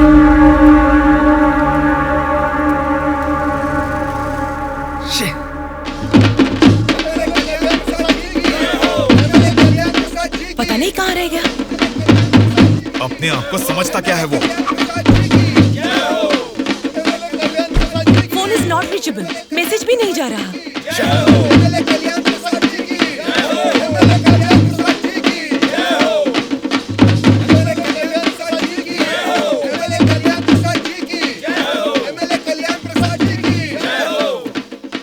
संभाल के रखना, बात के कार्यक्रम में काम आएंगे। नमस्कार वोटर महाराज, आपके अनमोल वोट आप मुझे ही देंगे ना? आप ही देंगे। अच्छा मुहूर्त निकलने से पहले नॉमिनेशन करके आता हूँ। नमस्ते।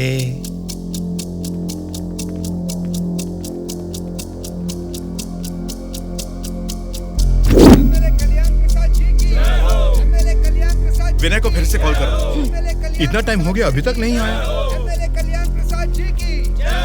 छोटे भाई, आपका कैंडिडेट अभी तक नहीं आया ना? राहु काल शुरू हो चुका है।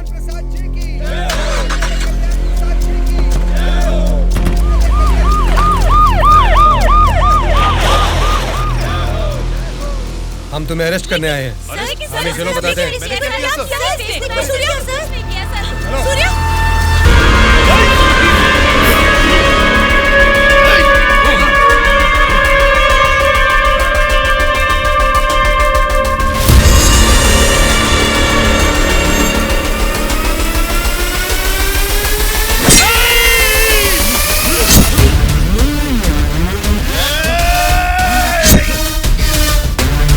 क्या हो रहा है सर?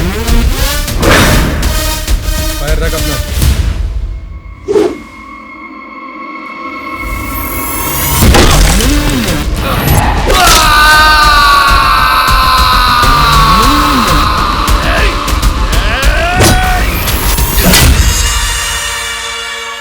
पकड़ रहे इसे।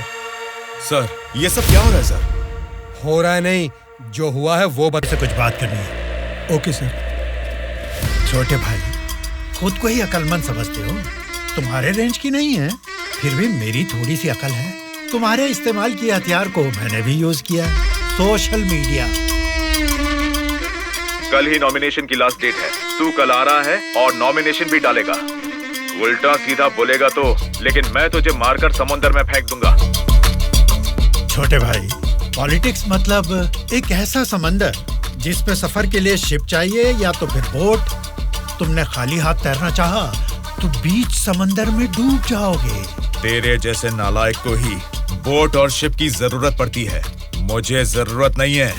मैं तुझे पीछा करके शिकार करके पकड़ूंगा, क्योंकि मैं एक शार्क हूँ, समझा? वो सही में शार्क निकला। पीछा किया, शिकार किया, और अब क्या करेगा? चलो यहाँ से। हाँ, चलो चलो जल्दी चलो। निकलो। हाँ, चलो जल्दी चलो। कुछ भी कहो यार, मौसम तो बहुत लाजवाब लग रहा है। पेट में बहुत गड़बड़ है, लगता है इधर ही बैठ के आ जाएगी। भाई, इस उम्र में भी तू टाइम पे हल्का हो जाता है, मतलब तेरा हेल्थ तो एकदम सुपर है मेरे भाई।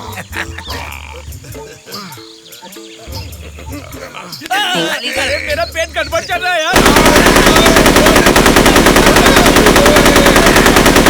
मारे मर रहा हूँ, ऊपर से तुम लोग गोली चला रहे हो। तेरी गोली से हम लोग डरने वाले नहीं है, समझा? ठंडे ठंडे पानी से नहाना चाहिए, जाना या ना। तू पागल हो गया क्या? कोई अपना लीज खुला छोड़ के नहाता है क्या? मैं तो डर ही गया। मेरे लीज पे बुरी नजर डालता है। घर में बाप भाई है कि नहीं? अभी भी तेरा लीज जीतना ही है, एनाकोंडा नहीं बना पाया। तुम लोगों को लीच और एनाकोंडा में फर्क नहीं समझता है क्या? लीच हो या एनाकोंडा हो, बीन बजाने से भी कोई फर्क नहीं पड़ने वाला है। अरे इस जंगल में बीन ठीक से नहाने भी नहीं देता है, ठीक से हल्का भी नहीं होने दिया, गोलियां पे गोलियां चलाया जा रहा है। ये क्या हाल हो गया हमारा? एक नहीं, दो नहीं, पूरे 120 एमएलएस को प्री प्लान तरीके से किडनैप करके ले गया है। मेरी समझ में नहीं आ रहा क्या करूं। ये सब मैंने किया है। ये बात अगर जनता या मीडिया को पता लगी तो इतने साल की मेहनत से बना मेरा पॉलिटिकल करियर बर्बाद हो जाएगा। आप फिक्र मत कीजिए सर, ये हम पर छोड़ दीजिए। किडनैपर्स से सारे एमएलएस को कैसे सुरक्षित लाना है ये मुझ पर छोड़ दीजिए। किरण सर, ध्रुवा कहाँ है पता करो और तुरंत मेरे ऑफिस में आने के लिए कहो, तुरंत। Okay sir. मैं चलता हूँ सर।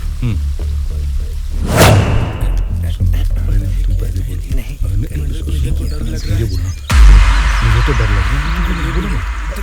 तुम ही बोलो बेटा। क्या है? आपके बारे में सब कुछ पता चल गया बेटा। सच में नाइंसाफी हुई है। मैं सच बोल रहा हूँ, लेकिन गलती तो उसने की है। फिर हम लोगों को यहाँ लेकर क्यों आए हो बेटा? चाहिए तो उसको अकेले रख लो और हम लोगों को छोड़ दो बेटा। ठीक है, तुम लोग कह रहे हो तो मैं तुम्हें छोड़ दूंगा। उससे पहले मैं तुम सबसे 3 सवाल पूछूंगा।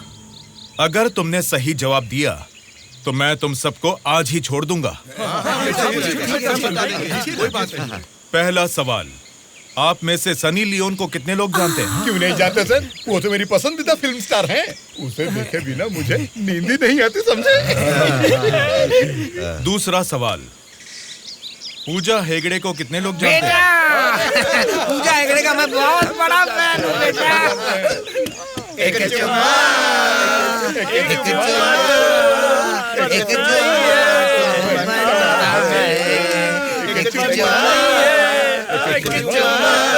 बेटा एक दूसरा गाना सुनाता हूँ, सुनो तुम।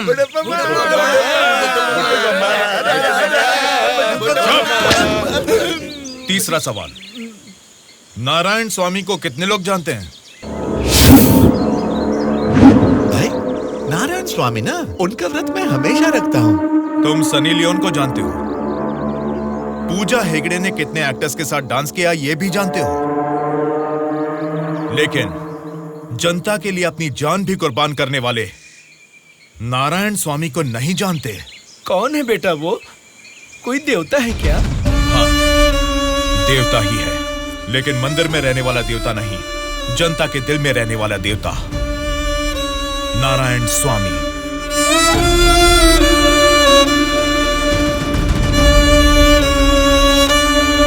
नमस्कार सर।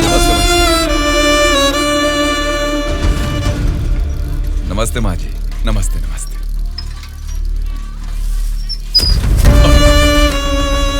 ये क्या किया बहन जी?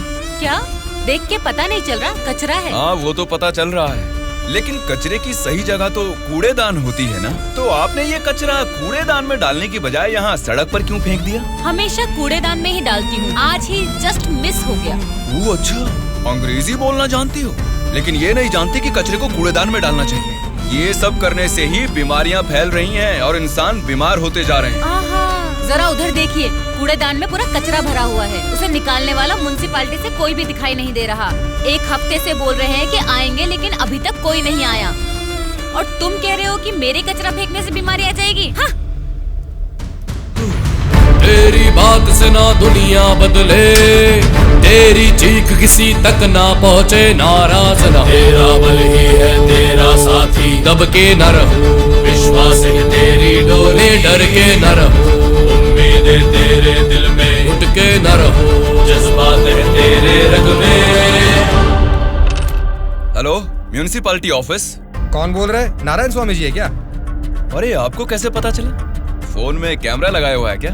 वो कुछ नहीं सर, हमारी गवर्नमेंट ऑफिस में जब लैंडलाइन बजती है तो वो आप ही का फोन होता है सर। बोलिए। सौंदर्य कॉलोनी में कूड़ेदान पूरा भर गया है बेटा, सारी कॉलोनी में बदबू फैल रही है, इसे जल्द से जल्द साफ करो। ओ ऐसा क्या?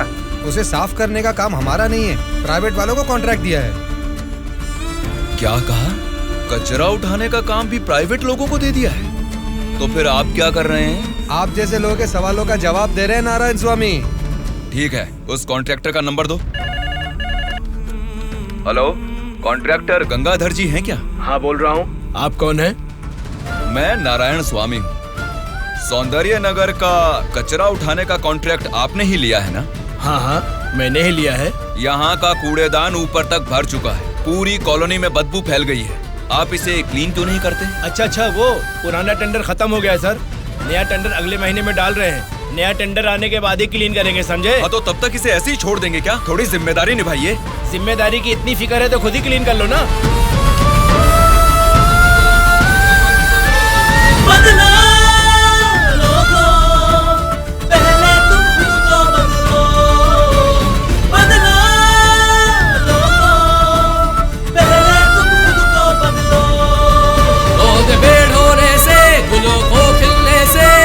रोके दबना ऐसा धरती पे कोई, सूर्य को उगने से, बरखा को गिरने से, रोके जन्मा ऐसा धरती पे कोई।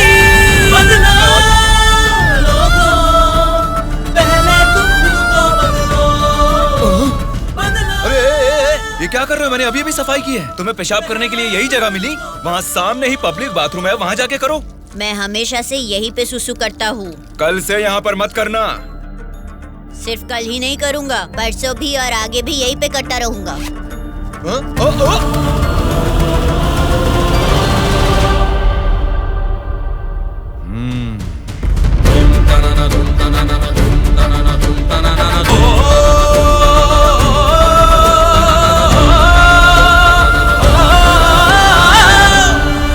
क्या हुआ? क्यों नहीं पेशाब किया?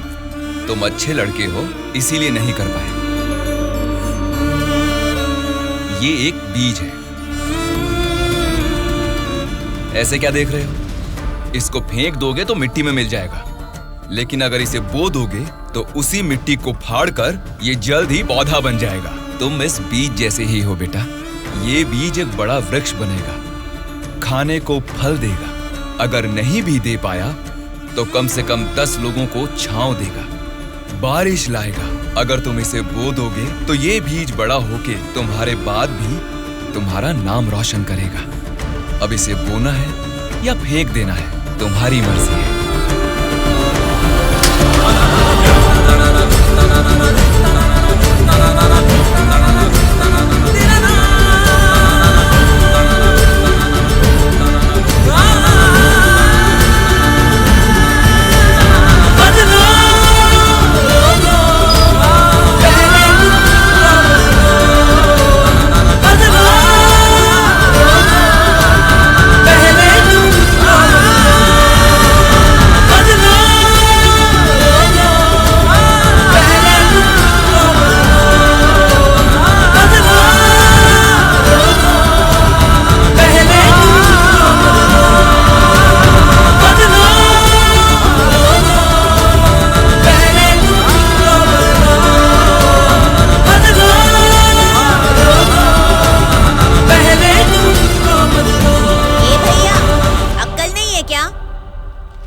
यहाँ इतनी सफाई है, यहाँ सुसु क्यों कर रहा है? वहाँ पब्लिक टॉयलेट है, उधर जाके सुसु करना। अरे वहाँ जाके हल्का होने का 2 रुपए लेते रे, पीने का पानी 1 रुपए रे, और हल्का होने के लिए 2 रुपए कहाँ से लाऊं मैं?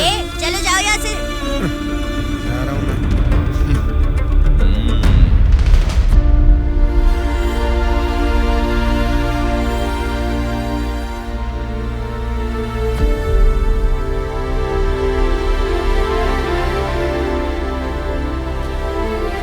बेटा, राष्ट्रीय झंडे को उल्टा नहीं लगाते, गलत बात।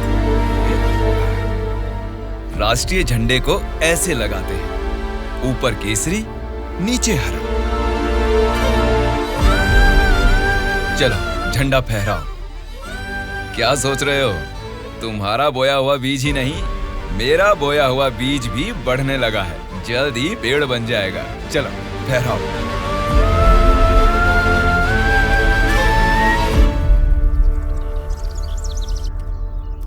तुम्हारे माँ बाप कौन है? क्या करते हैं वो? मेरे माँ बाप गांजे का ना धंधा करते थे। पुलिस की पिटाई की वजह से मेरे पापा नहीं रहे और मेरी माँ जेल में है। तो मतलब तुम पढ़ते नहीं हो क्या? पहले पढ़ता था, मेरी माँ ने पढ़ाई बंद करवा के बोला कि गांजे के धंधे में लग जाओ, इसलिए उन्होंने मुझे स्कूल से भी निकलवा दिया। अब मैं स्कूल जाके नहीं पढ़ सकता। मैं पढ़ाऊंगा तो पढ़ोगी? हाँ पढ़ूंगा।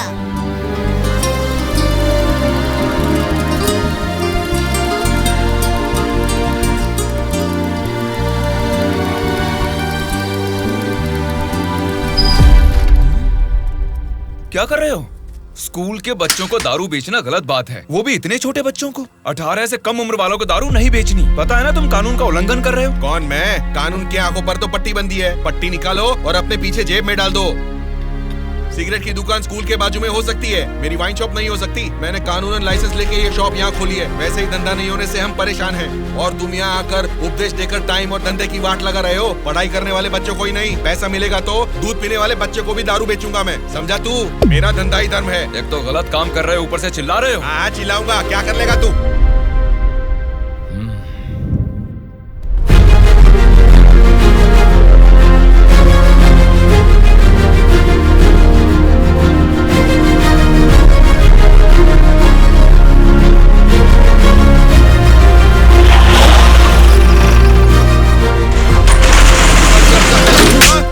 इंस्पेक्टर साहब, आप इस पर इस तरह हाथ नहीं उठा सकते। इसको कल आपको कोर्ट में हाजिर करना चाहिए। उसकी दारू की दुकान बंद करा के आपने हमारे लिए अच्छा काम किया है साहब। सच में आप जैसे लोग नेता बनेंगे तो हमारे लिए बहुत अच्छा काम करेंगे साहब।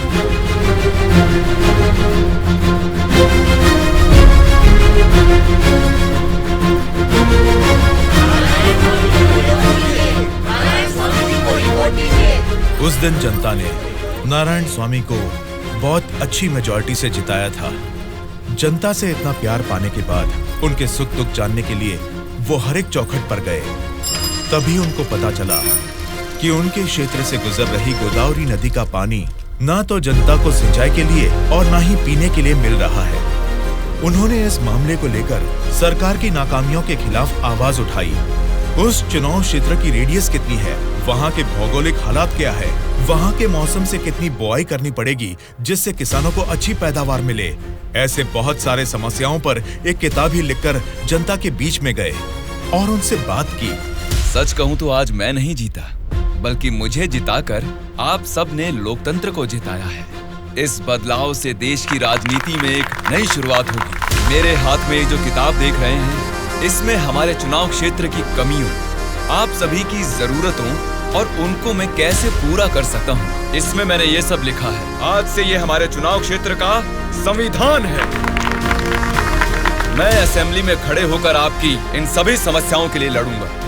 मैं आने वाले 5 सालों में हमारे चुनाव क्षेत्र की गतिविधियां बदलने के लिए भरी असेंबली में पूरी सच्चाई के साथ लड़ूंगा और ये मेरा आप सबसे वादा है।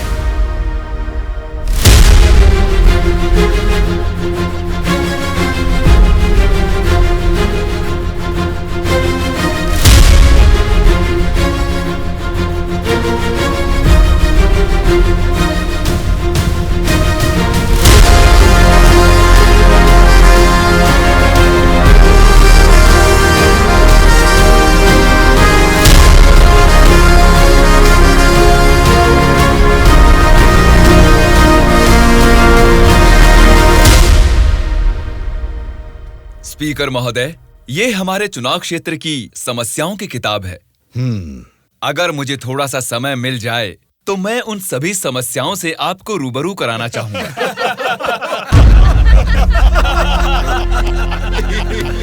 अरे आप लोग हंस क्यों रहे हैं? मैंने कोई कॉमेडी की है क्या? नहीं ना, हंसना बंद कीजिए। अध्यक्ष महोदय, नारायण स्वामी जी को देखकर ऐसा नहीं लगता कि असेंबली में आए हैं, किताब लेकर स्कूल में पढ़ने आए हैं ऐसा लगता है। अरे ये आप क्या कह रहे हैं? इसमें हमारे चुनाव क्षेत्र की समस्याएं लिखी हैं।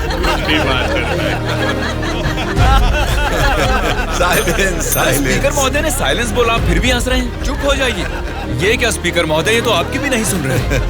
The house is adjourned. Tomorrow at 8 AM. चलो यार, चलो।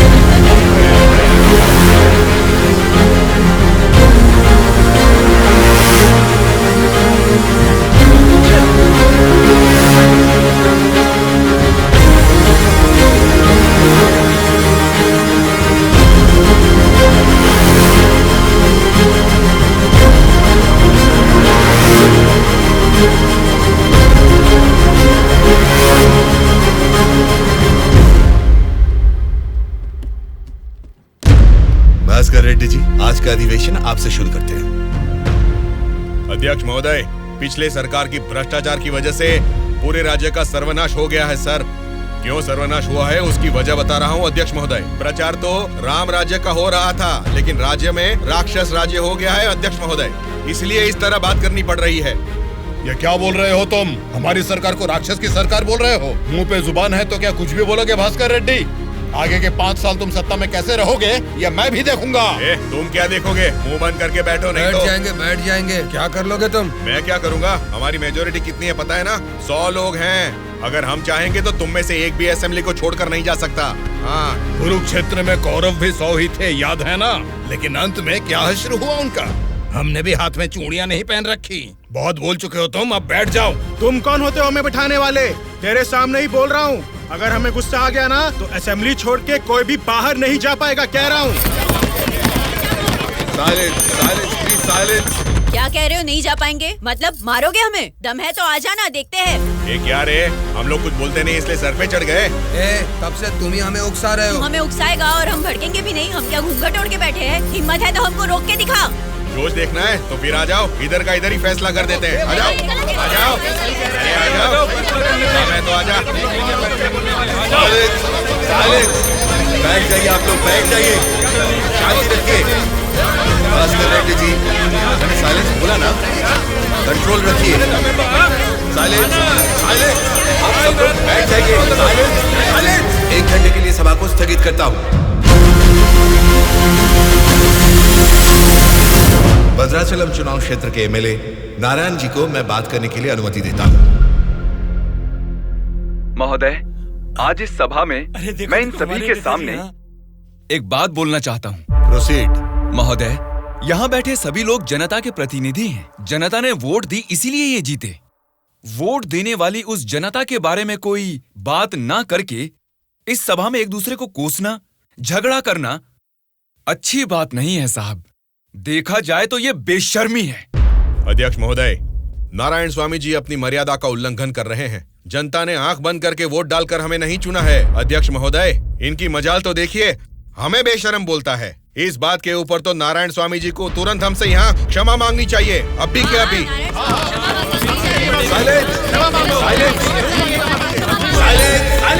भास्कर रेड्डी जी, अरे मैंने तो लोकतंत्र की बेशर्मी बोला था, आपको बेशरम नहीं बोला। देखिए, इन क्षमाओं और झगड़े से सभा के समय को बर्बाद करने की बजाय हमें मिलकर जनता की जरूरतों और समस्याओं के बारे में बात करनी चाहिए। मतलब हम यहाँ झगड़ा करने आए हैं क्या? हमारे मुख्यमंत्री और हमें जनता का पालन कैसे करना है तुम बताओगे? अध्यक्ष महोदय, यहाँ पर आए सारे नेताओं से नारायण स्वामी जी को क्षमा अभी के अभी मांगनी ही होगी।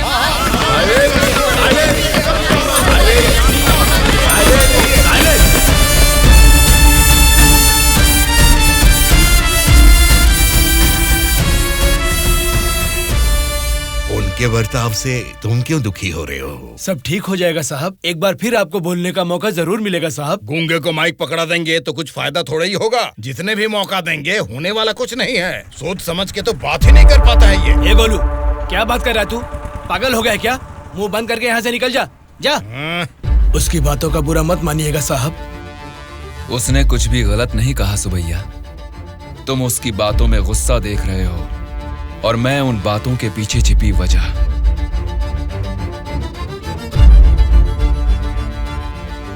महोदय, हमारे चुनाव क्षेत्र में सारे संसाधन हैं, लेकिन उन्हें कैसे इस्तेमाल करना है हमारे लोग ये ना जानने की वजह से पीछे रह गए हैं। इस बारे में सरकारी पार्टी को कई बार विनती करने के बाद भी वो लोग फंड्स अलॉट नहीं कर रहे। अगर ऐसा ही रहा तो हमारे चुनाव क्षेत्र की जनता हम पर भरोसा कैसे करेगी? बोलिए महोदय। नारायण स्वामी जी, आपके चुनाव क्षेत्र की जनता की समस्या के बारे में अगली बैठक में जरूर चर्चा करेंगे। अब बैठ जाइए। स्पीकर महोदय, अभी तो मैंने बस अपनी बात रखनी शुरू ही की है और आप मुझे बैठने के लिए बोल रहे हैं। नारायण स्वामी जी, प्लीज आप बैठ जाइए। श्रीनिवास जी, आप बात कीजिए। अध्यक्ष महोदय, इस सभा में सभी को बोलने का अधिकार है। मुझे अपने चुनाव क्षेत्र की समस्याओं के बारे में बात करने दीजिए। प्लीज नारायण स्वामी जी, आप बैठ जाइए। कम से कम मुझे 10 मिनट तो बोलने दीजिए महोदय, विनती है। श्रीनिवास जी, आप अपनी बात रखिए। स्पीकर साहब, सीएम के राज में राज की हालत देखेंगे तो द्वापर युग का मानो राम राज्य वापस आ गया हो महोदय। ये बात मैं नहीं कह रहा हूँ, स्वयं जनता जनार्दन बोल रही है महोदय। स्पीकर साहब, राम ने राज किया त्रेता युग में, द्वापर युग पाला है श्री कृष्ण जी ने। पहले ठीक से इतिहास को जान ले, फिर बात करें। बोला था ना, गूंगे को माइक थमा देने से कुछ नहीं होने वाला। देख लिया, नेता तो ऐसा होना चाहिए जिसके सदन में बोलने से सब थर थर कांपे, सबकी धज्जियां उड़े, जरूरत पड़े तो वो लड़ने पे आ जाए। ये सारे गुण होते हैं सदन के नेता के। और हमारे इस नेता को देखो, इनमें एक भी ऐसा गुण नहीं है। हम सभी लोगों ने अपनी पढ़ाई लिखाई बंद करके आपको इलेक्शन जितवाया था, किस लिए? ताकि हम सब लोग बेरोजगार बैठे रहे, कुछ ना करें। लेकिन आपको देख के तो लगता नहीं है कि आप हमारी समस्याओं को दूर कर पाएंगे। ऐसा बोल रहा हूँ बोल के कुछ गलत मत समझिए। असेंबली में गला फाड़ के चिल्ला के बात करने वाले को ही नेता बोलते हैं। एक जुझारू नेता ही हमारी समस्या को सुलझा सकते हैं। एक सलाह देता हूँ, एमएलए पद से ना आज ही इस्तीफा दे दो। भद्राचल के चुनाव क्षेत्र के एमएलए नारायण स्वामी जी को बात करने के लिए अनुमति देता हूँ। अध्यक्ष महोदय, हमारे चुनाव क्षेत्र के चारों ओर पानी ही पानी है, लेकिन एक घूंट भी पीने लायक नहीं है महोदय। वहाँ के लोगों की स्थिति बहुत खराब है महोदय। जरा उनके बारे में कुछ सोचिए। और सिर्फ एक यही समस्या नहीं है साहब, शिक्षा, चिकित्सा, रोड, मैं तो कहता हूँ पूरा क्षेत्र समस्याओं ही समस्याओं से भरा है महोदय। इसीलिए मेरी आपसे विनती है कि अध्यक्ष महोदय, नारायण स्वामी जी के चुनाव क्षेत्र में सिर्फ और सिर्फ जनता को ही सारी समस्याएं हो रही है, लेकिन इनके राज्य में सरकार बनाने वाली पार्टी के गुंडों की वजह से वहाँ की जनता की जान जा रही है। अध्यक्ष महोदय, सत्ता इनके हाथ में है और पैसे बनाना ही इनकी पार्टी का मकसद है। दरअसल सत्ता में रहकर इन्हें अपनी दारू की दुकानें चलानी है और सारा इल्जाम हम पे थोपना है। अध्यक्ष महोदय, हम सिर्फ दारू की दुकान ही चला रहे हैं साहब। ये विपक्ष के लोग जब सत्ता में थे तब सीधा ब्रोथेल हाउस ही चला रहे थे। हाँ साहब, ये सही कह रहा हूँ मैं। जरा उनको देखिए, बोलते कुछ है करते कुछ और है। देखिए सर, ये कैसी बातें कर रहा है, कितना गिरा हुआ आदमी है ये अध्यक्ष महोदय। Silence, silence. मैंने क्या गलत कह दिया अध्यक्ष महोदय? ये रमा देवी कौन है, क्या चरित्र है इनका? एक जमाने में रेड लाइट एरिया में उन्होंने क्या गुल खिलाए हैं सब जानते हैं।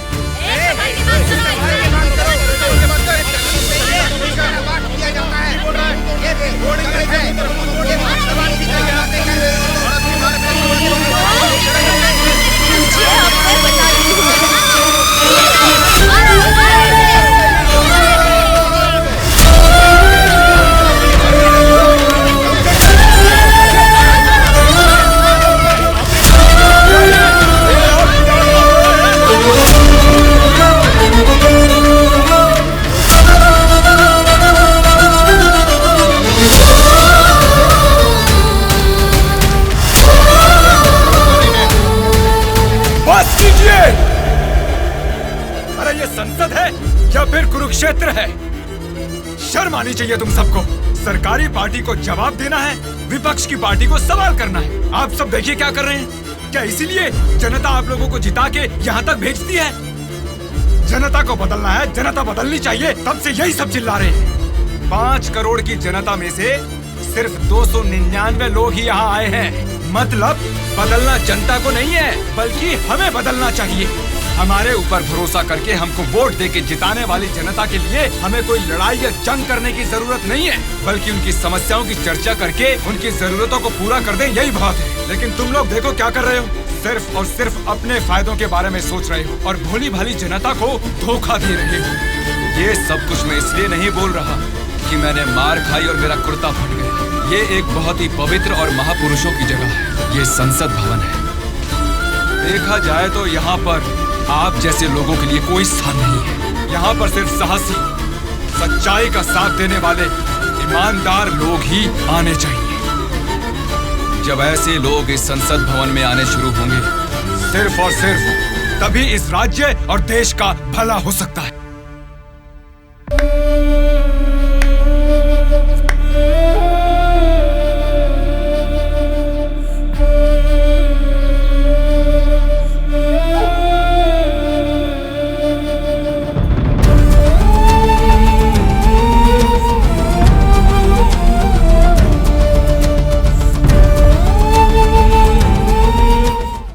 अब तो बता दीजिए अंकल, उदास क्यों हो आप?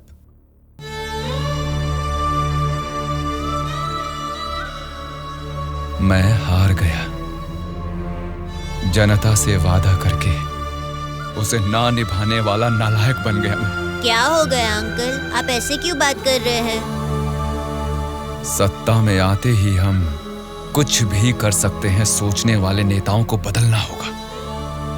जब तक ऐसा नहीं होगा, हमारा यह समाज कभी नहीं बदलेगा। ऐसा है तो मैं उनको बदलूंगा अंकल। क्या कहा? तुम बदलोगे? हाँ अंकल, मैं बदलूंगा। तो ठीक है, चलो मुझसे ये वादा करो। मैं वादा करता हूँ अंकल, उन सब को मैं सच में बदल दूंगा।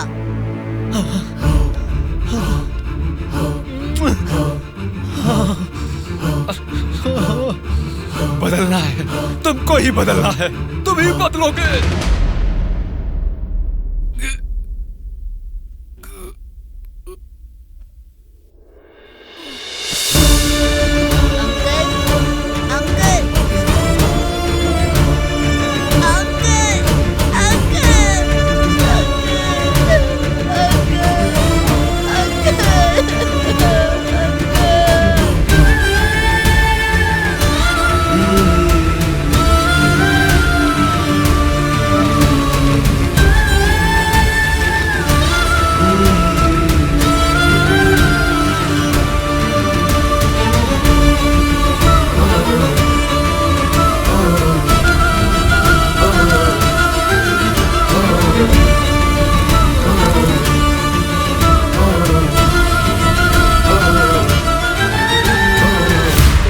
जनता जी के साथ किसी ने क्या किया उससे हमारा क्या लेना देना?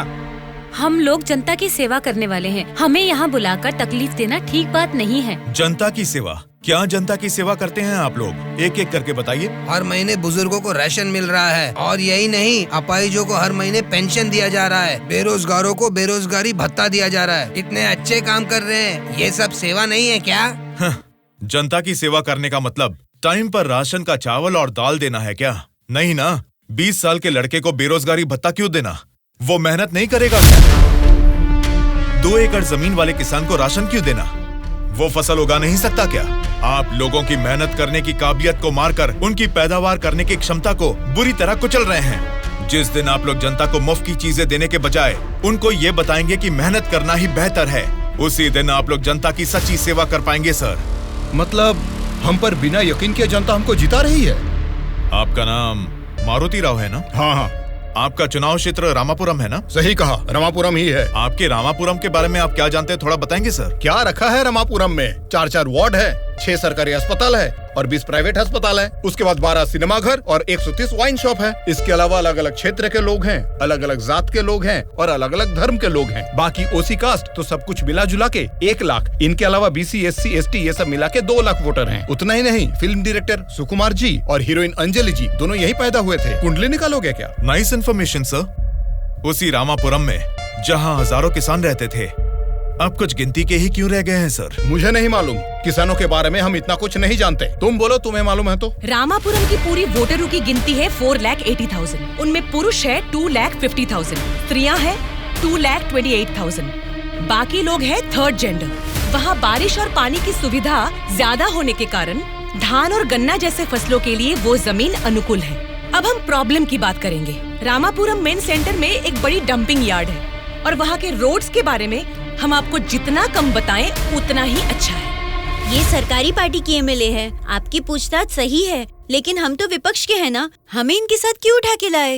एक विपक्षी पार्टी होने के नाते आपको गवर्नमेंट का सपोर्ट नहीं है, लेकिन आवाज उठाने के लिए असेंबली तो है ना। समस्याओं पर वहाँ क्यों नहीं बात करते?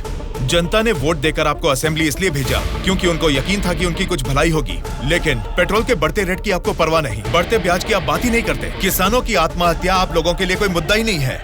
बदलना है, अपने सोचने का ढंग बदलना है, हमारे बर्ताव का तरीका बदलना है। हमें बदलने को बोल रहे हो, ठीक है, जनता की क्या बात है? वो नोट लेके वोट नहीं दे रहे क्या हमें?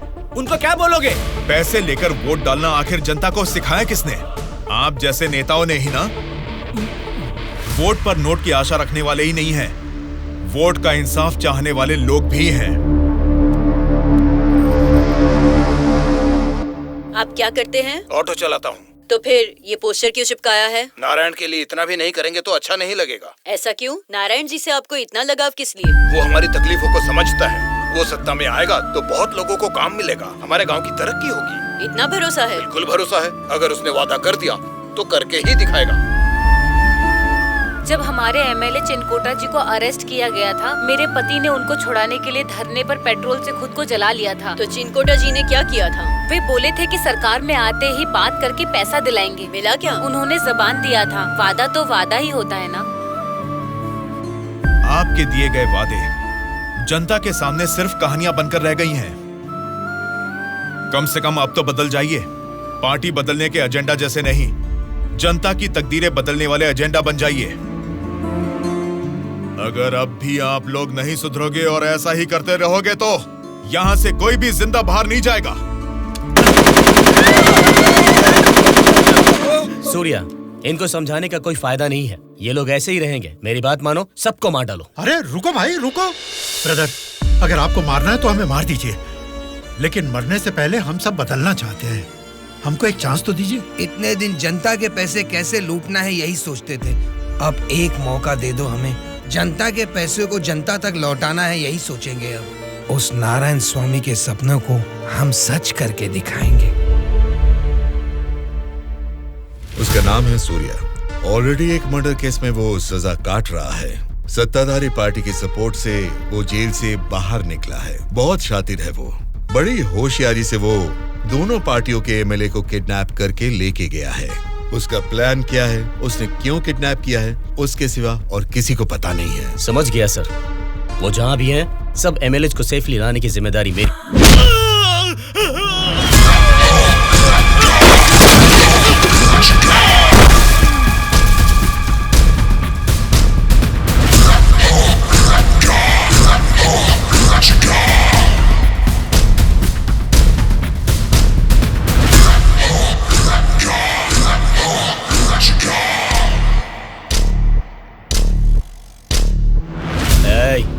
इनको मार के एमएलए को लेकर जल्दी आओ रे। कौन आता है देखता हूँ।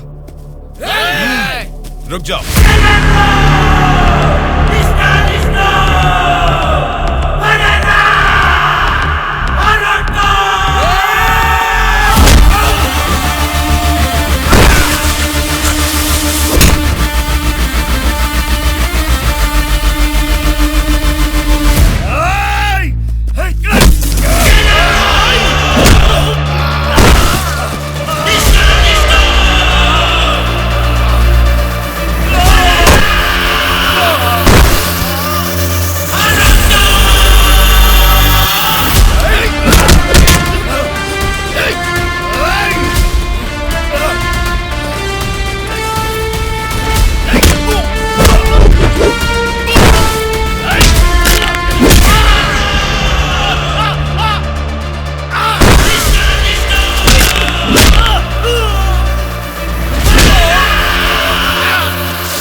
सॉरी सर, लगता है हमारे आने की खबर उनको पहले ही लग गई। What? हाँ सर, जब तक हम पहुंचे वो सब एमएलए को लेकर यहाँ से चला गया। तो अब क्या होगा? आज शक्ति परीक्षण है। आज अगर एमएलए को नहीं ला पाएंगे तो स्टेट में एक बड़ा इशू बन जाएगा। तुम किसी भी कीमत पर उन एमएलए को यहाँ ले आओ। Okay sir, I will try my level best.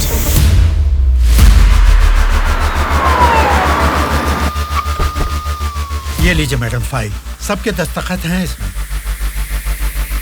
हमारी गवर्नमेंट को सपोर्ट करने वाले एमएलए की list sir. Go ahead, wish you all the best. Thank you sir. Welcome.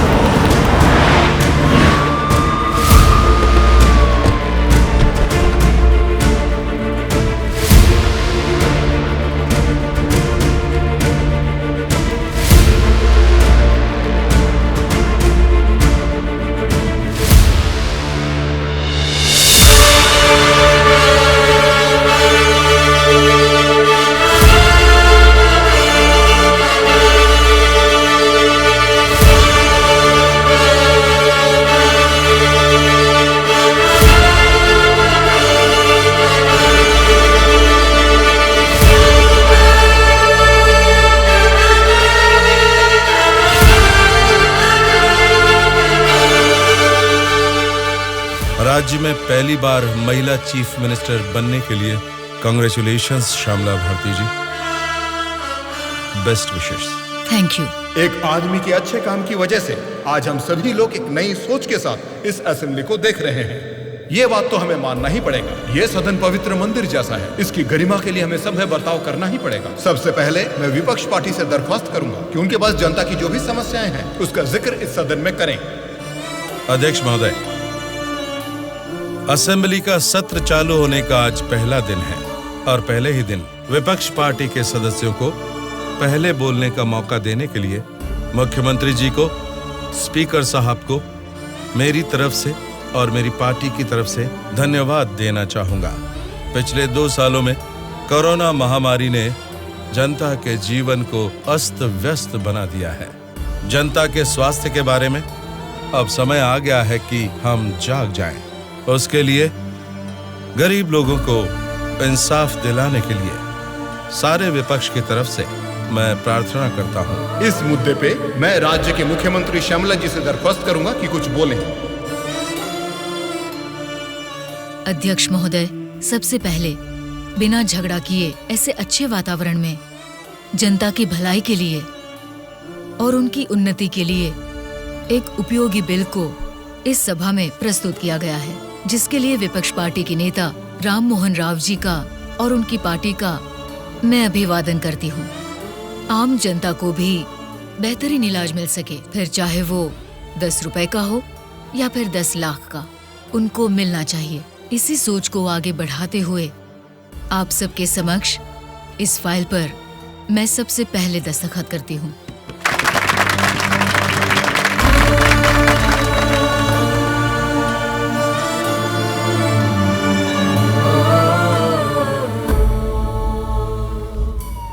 तुमने जो सोचा उसे पा लिया सूर्या। नेक्स्ट टारगेट क्या है? हमारे देश की तरक्की जो कोई भी रोक रहा है वो लोग ही मेरा नेक्स्ट टारगेट।